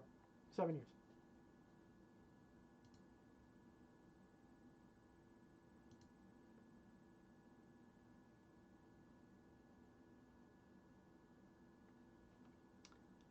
Signing up on the Turbine forums. Oh yeah, yeah. Wow.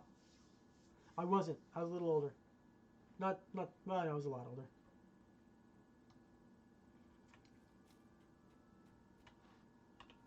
I'm totally going the wrong way. Here we go.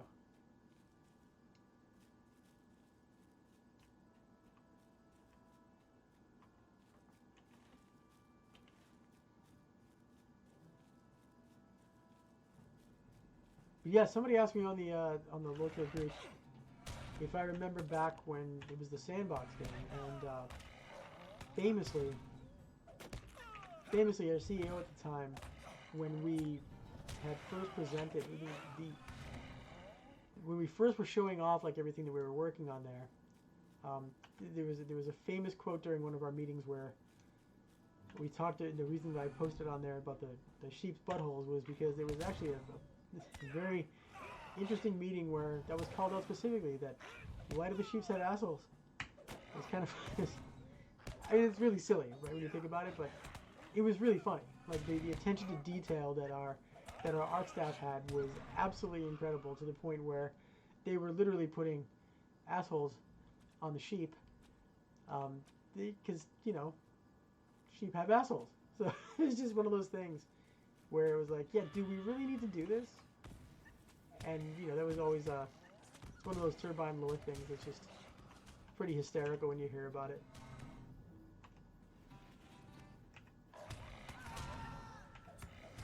The Cold Bear Axe?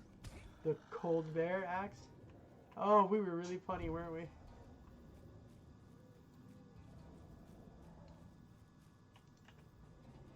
Hey, look at this. People helping me out. That's so nice.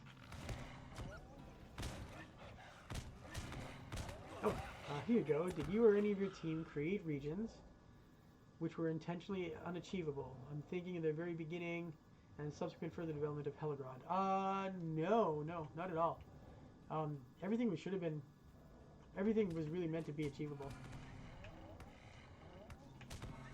Heligrod was, again, one of those things that me as a designer, I didn't like, because I thought it was too punishing. But, you know, other designers had other ideas. Oh yeah, no, it definitely was. Like, it was. There were 2 minds on the dev team at that point, where some of us were of the mind that, you know, and again, like, one of the biggest missteps we ever had was Radiance gear. I mean, like, I remember when I sat in the room with the team, and I said to them, I said, look, we have to address Radiance. We have to express, you know, why we did it. Somebody has to fall on this grenade. Somebody actually has to go out there and talk about this. Because it was, you know, it was a mistake. Like the whole fact that we put that gear in, it was basically a new level gate to stop you from being able to do content. And again, it was one of those decisions that there were two minds inside of the dev team at the time.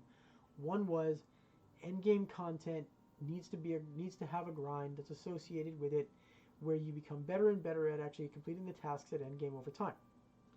And then the other mindset was let people have fun.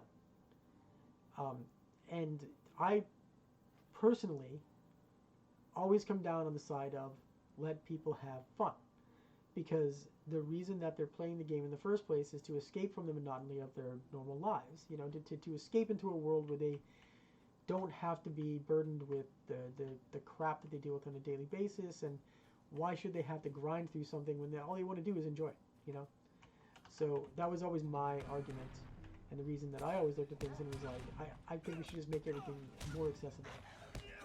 So Radiance gear when we implemented it.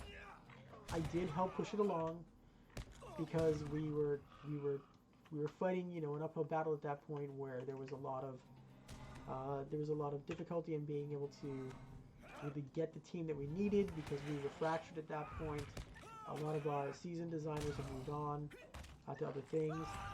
And yeah, no, I know it gave you other reasons to run the Watcher, right? And that was kind of the thing. It was like we came up with a shortcut, and you can admit these kind of things later on, but we created what ultimately was a shortcut to keeping people going back to playing other content.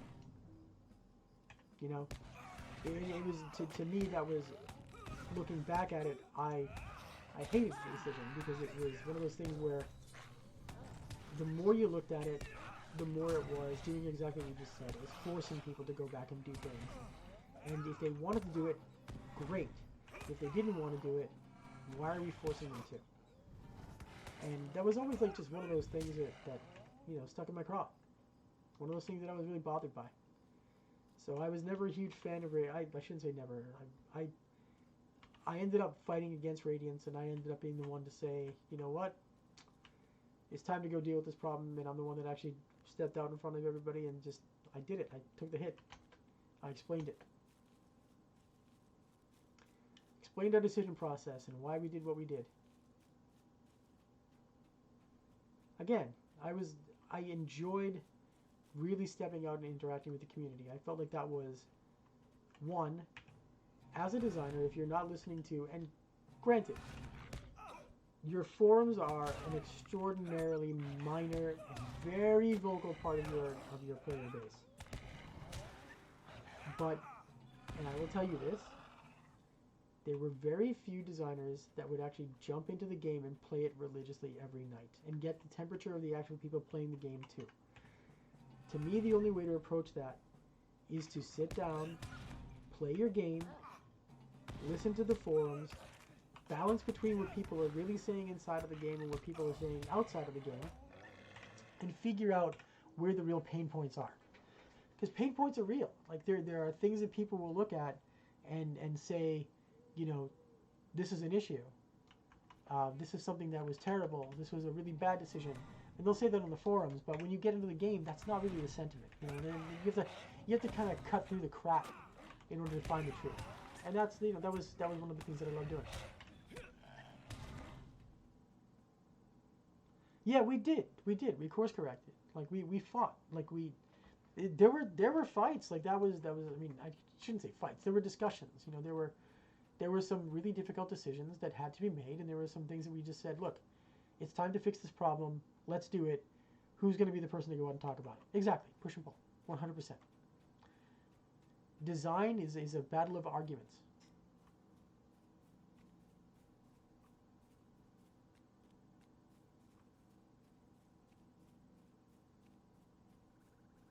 I miss it. I really do.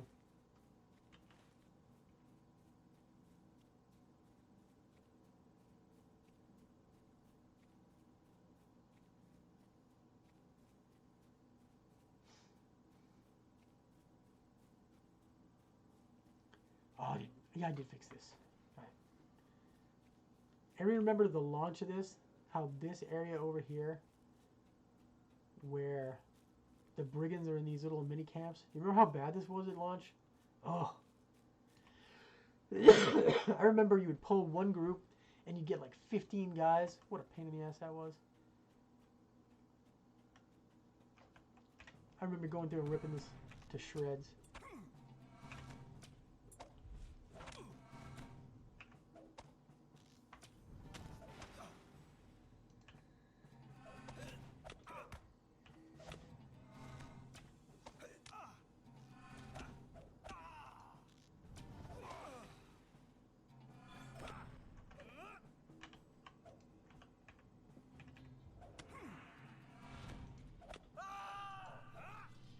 No! Crap in a hat.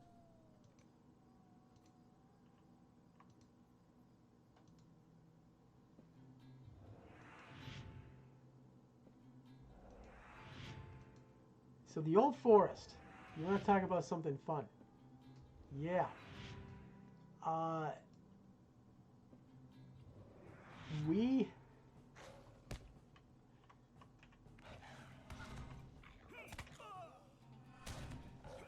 Oh yeah. I remember the original plan for the old forest. And it's there was a resident author, Pearson, who worked on that. And wow, what we had originally planned for that was insane. And we wanted to do justice to the books on it. So we originally planned, it didn't really come to fruition, obviously, but we had originally planned for the time of day to switch the old forest around so that doors would close, not doors, but areas would close off, so trees would move to block things off, and trees would move to open new areas up throughout the entire course of the old forest, so that every time that you went to the old forest, it would be a different experience. Because that's what was presented in, the canon book, is that the old forest had one objective: to get you really friggin' lost, because it didn't want you to be there. If we had been able to, and it really just came down to, boy, was that a logistical and technical nightmare to really pull off. But that was the original idea, was that we were going to turn that into just an experience that was so hellacious that it was, and the thing is, like, you'd think it would have been cool, but being in there would have been miserable. Just miserable. You would have been like, oh my god, this is the worst design ever. Who came up with this? But at the same time, it would have been very canon. It would have made a lot of sense from a canon standpoint. But yeah, that was the original plan, was to have, and to do it so that you would see it happening. So that if you were in an area where the treants would actually, not the treants, the evil trees would actually get up, you'd see them get up and like walk and shift over to create a new wall, and you'd be like, wait, I can't leave now. Where do I go? And there would be a new pathway that would open up that would bring you into a deeper area, so on and so forth. It was crazy. It was really a crazy idea, and if we had pulled that off, it would have been awesome. God, that would have been awesome.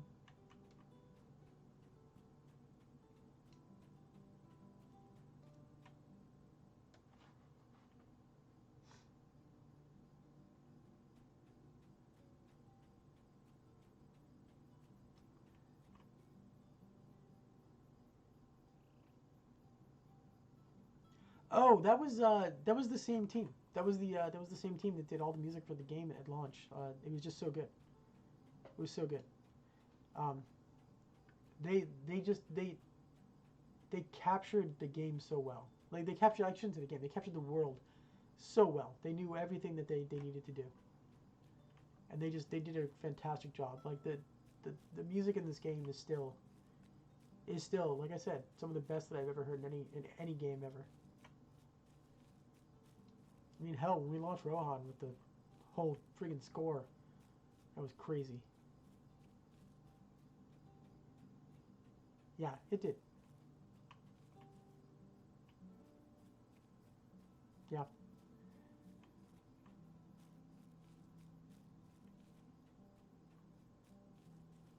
I mean, I think the music system, the music system itself, the the idea of the minstrel and the idea of like just the notion of how important music was inside of the books carried through really well in the actual development of the game.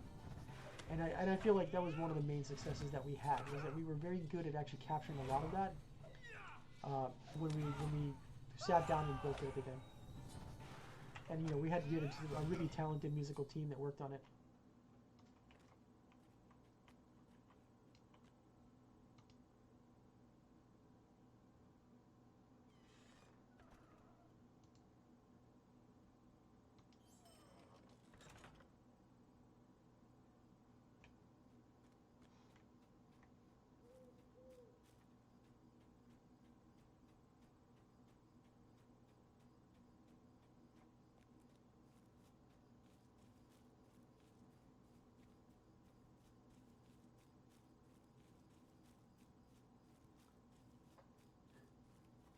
So, what I'm up to now is I work for a Fortune 7 company here in New England. I enjoy what I'm doing. I do miss working in game design. I had an opportunity to go back and work in games again, not on Lotro. It was a good offer. But I'm in a different place now, I have kids, and I've got a wife, and I've got a house, and a mortgage, and all the other things that come along with being a real grown-up.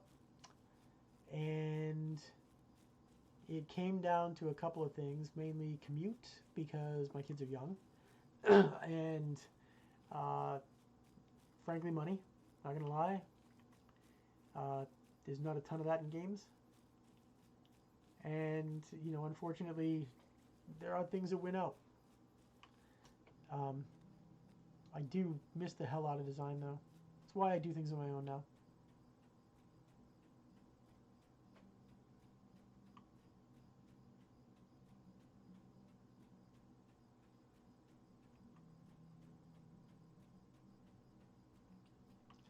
Yeah, so our lore... so the weird thing is, like, we all wrote our own stuff. This is the thing that's still kind of fascinating, is that John, the guy that did all of our lore checks toward the end. We originally had a guy that was given to us who ended up leaving midway through development. But the guy that we ended up hiring internally to handle our lore stuff, probably one of the most knowledgeable Tolkien experts that I've ever met. He would review all of our writing and offer us ideas that we could do to improve things. He never rewrote our stuff. He was really more. He wasn't like a true editor. He was more of like a consultant on a lot of that before he actually moved into the actual design quests. But the thing that always kind of was fascinating was that you can tell who wrote what. Like if you sit down and you spend a lot of time, looking at the writing styles. I have a very distinct writing style because I am no master of the comma. That's always been my kind of downfall. I've certainly been working on it, but yeah, it's one of those things that you can tell the stuff that I wrote because it ends up with a lot more commas in it than it probably needs. But we really did kind of have, it was kind of weird. We ended up with kind of a unified voice for the overall story structure, which is kind of fascinating because of how many people did work on the game over time.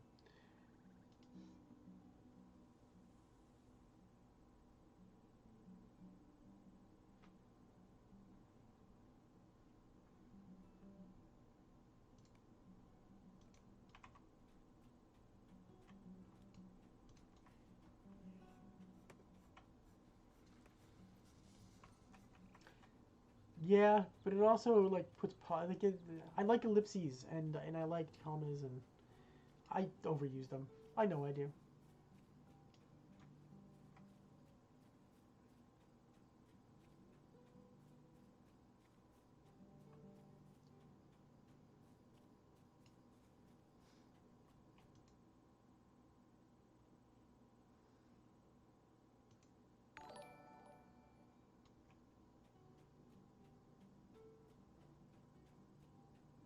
Thanks for the follow, Filner.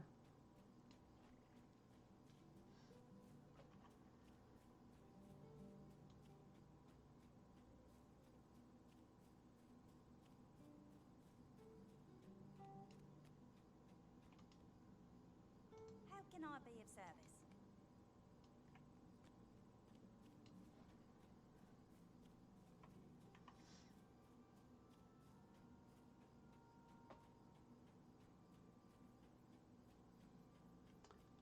Alright, so it's 1:10 here on the East Coast. Starting to feel a little tired. We'll see.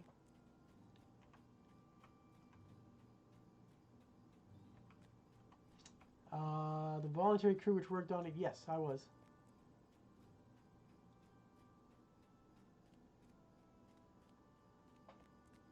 Ah, so that's a good question. I was actually off the team, Filner, when they moved to the new trade system. The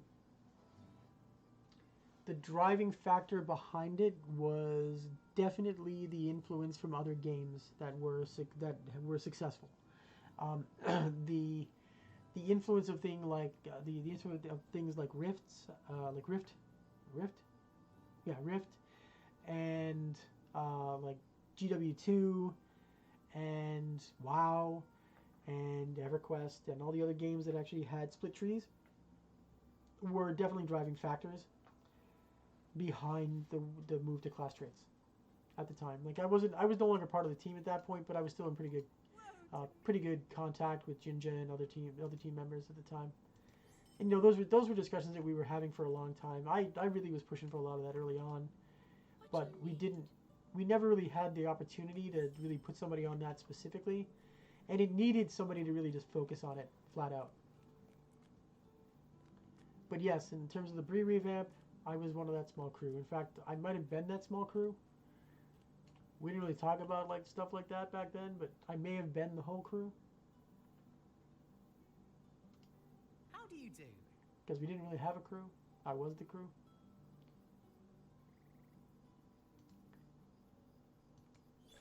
Can I take a moment of your time? The thing I can say about game design, and specifically with our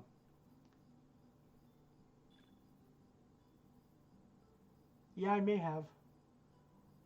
I don't remember. I don't. There's probably nothing back there. There's probably nothing back there. It's probably just there. You know, it's one of those things that we might have. So, a long time ago, back in Ashland's Call One Land, I gave a talk at one of our player gatherings about lore and design and how you actually do things, right? And one of the things you always need to do is create a trail of breadcrumbs, create a new pathway that you can always revisit at a later time, in order to build off of something that exists. So you leave deliberately seeded pieces throughout the game world that you can go back to. So more than likely, and again, it's been so long now that I don't really recall, but it would have been something that would have been developed at a later time if we were able to get back to it.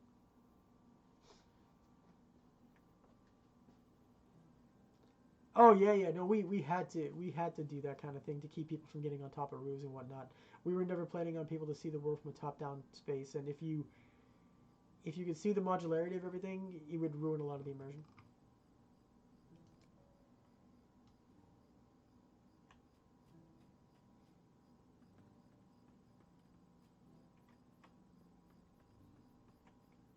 Should probably sell some crap.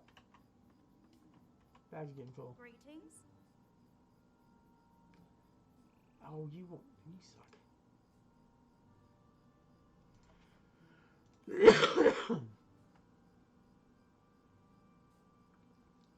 I know. But again, when you're up there, you see a lot of the stuff that we don't want you to see.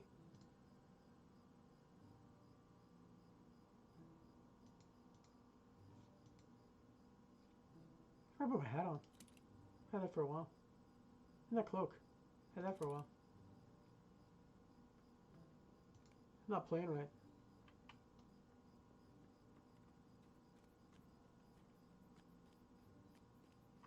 I'm not gonna lie, I'm amazed at how many people are here.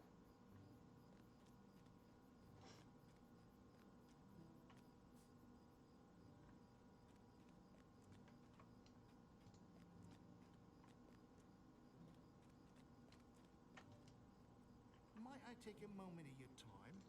Lolo. I remember Lolo. How may I help you today? So yeah, the areas where I didn't have to do a lot of revamping was here and Staddle. Staddle and Combe weren't that bad. Lonelands was a complete revamp. North Downs was a complete revamp. Breland was a complete revamp.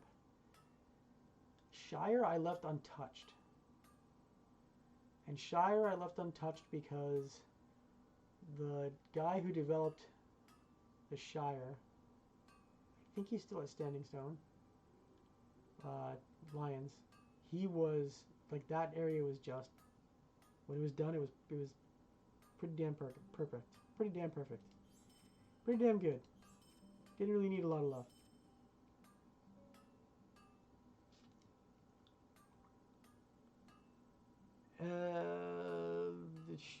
I'd have to look.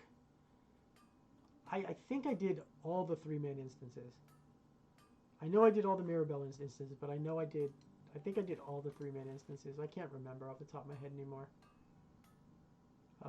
Work Pens was, might have been Paul. I don't know.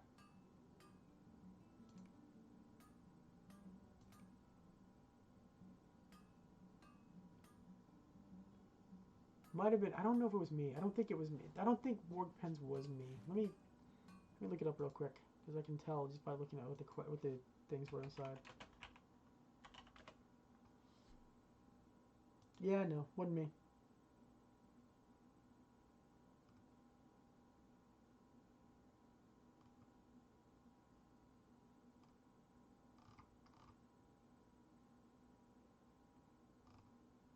Nope, definitely wasn't me.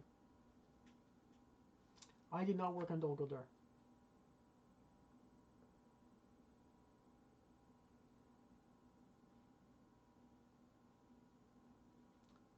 Trying to remember what the heck was I doing during Mirkwood? Mirkwood was another weird spot too.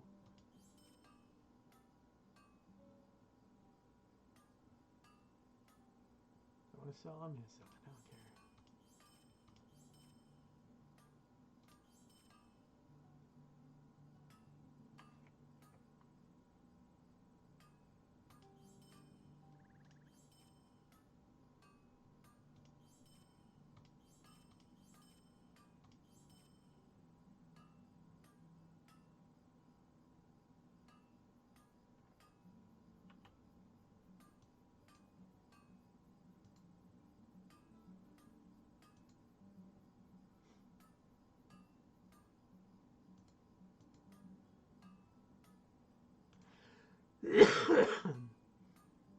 Excuse me.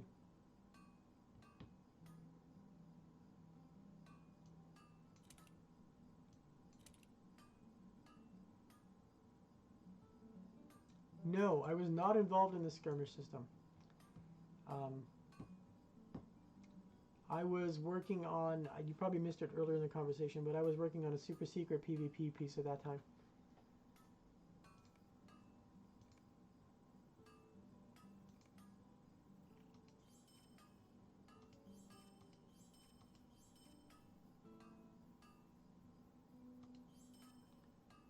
Yep, earlier you referenced Raph.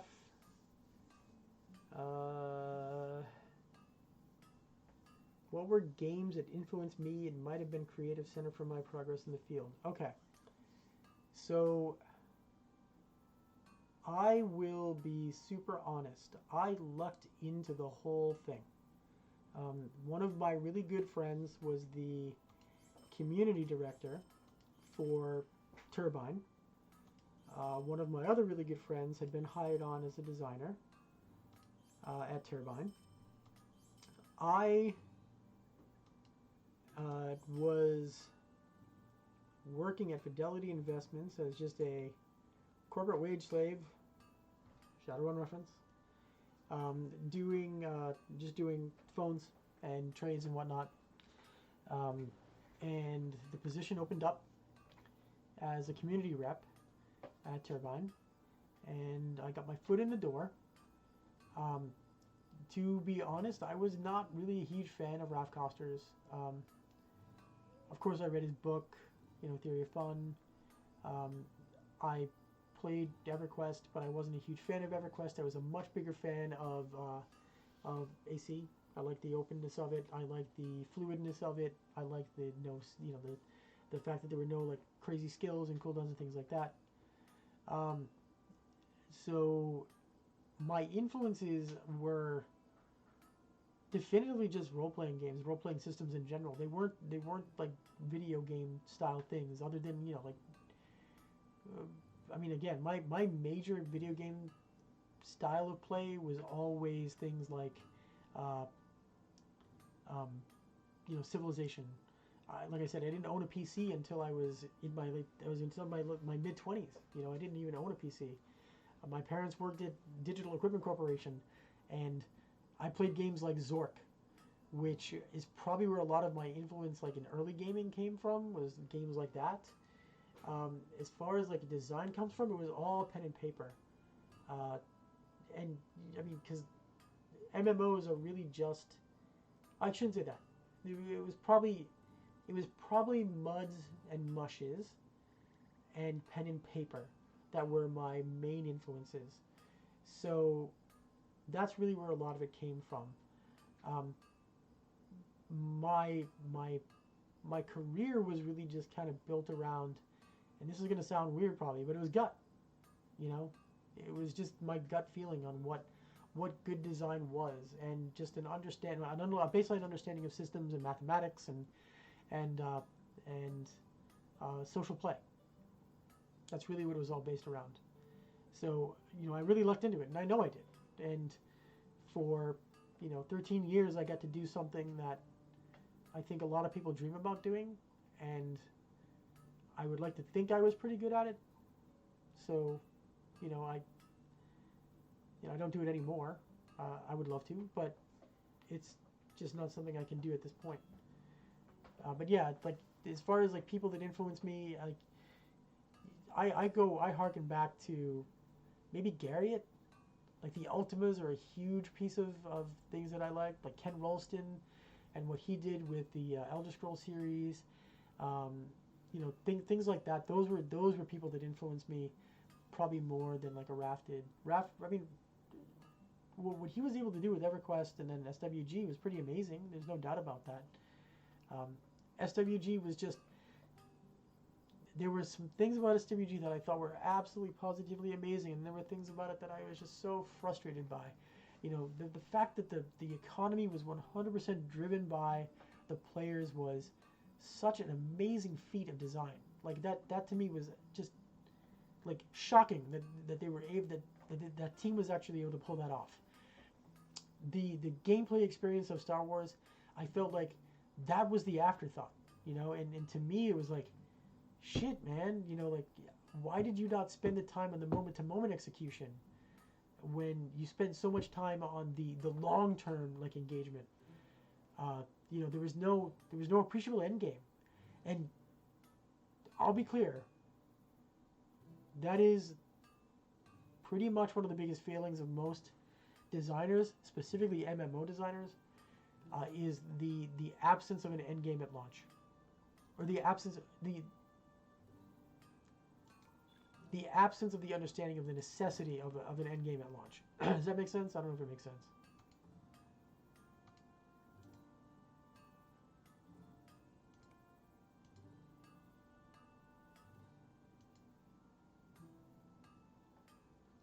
Oh yeah, the logic in game theory has definitely changed. I mean, game theory now, like the more time that game theory is around, the more that psychologists are getting involved in it, and the more that it is driven by like the risk reward systems that we just have inherently built into humanity. Like it's very, it's very weird the way that everything is broken down over time, and it's like tough, you know. This is thanks to what is it? Derby Ben Carew 14. Nice. Thanks. Like this is the first time that I've actually ever streamed. So I don't know how how it's really going. It's just sitting here and talking. It's just kind of fun, relaxing.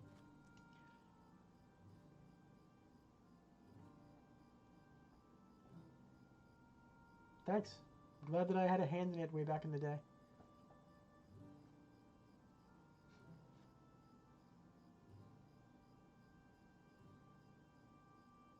Thank you.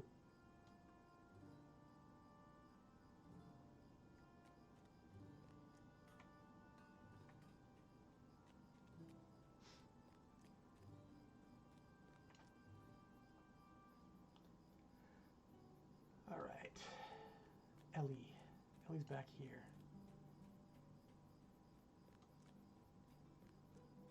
She's near the pond.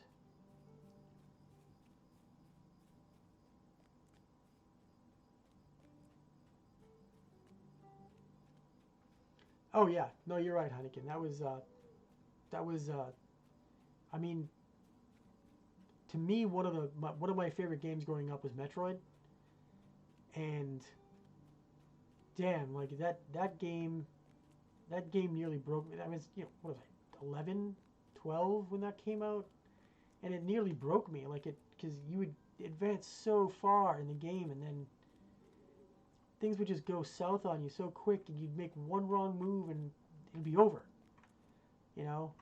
But then once you got that knowledge down, once you got the understanding of what you needed to do, when you needed to do it, and it just became muscle memory.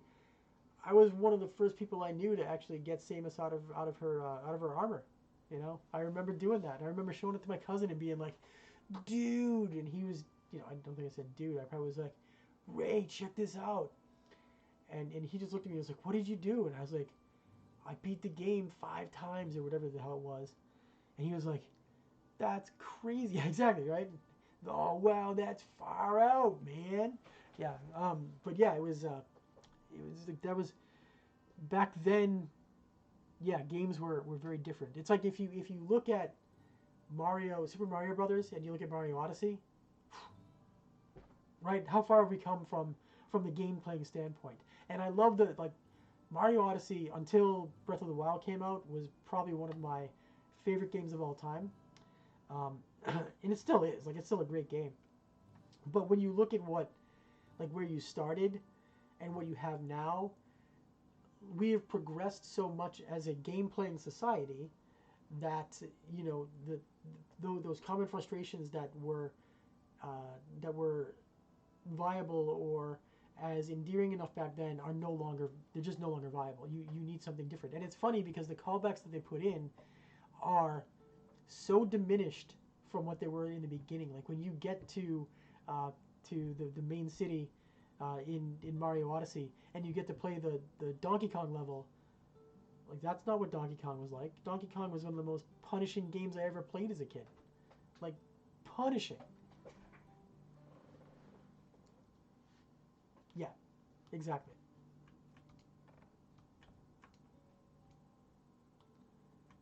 All right, so I got another maybe 10, 15 minutes in me. I've been on for like 4 hours. Holy crap. I feel like that's almost impressive for a first run. I think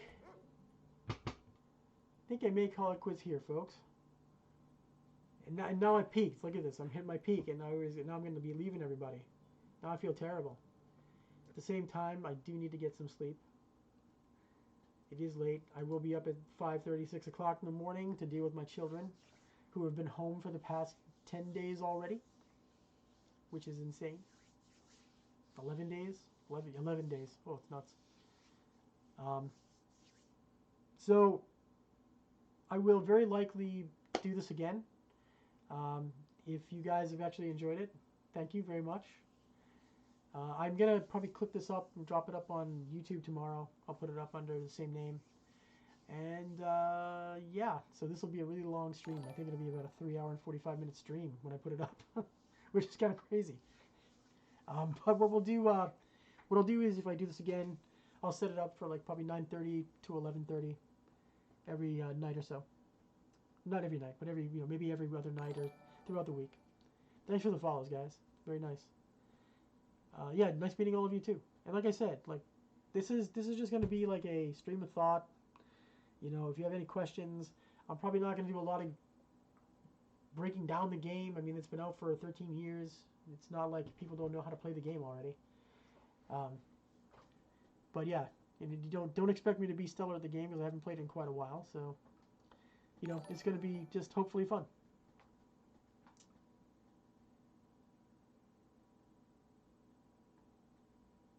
All right, I'll keep that in mind.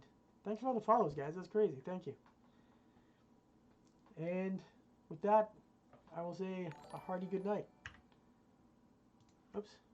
Let's go over here and do it.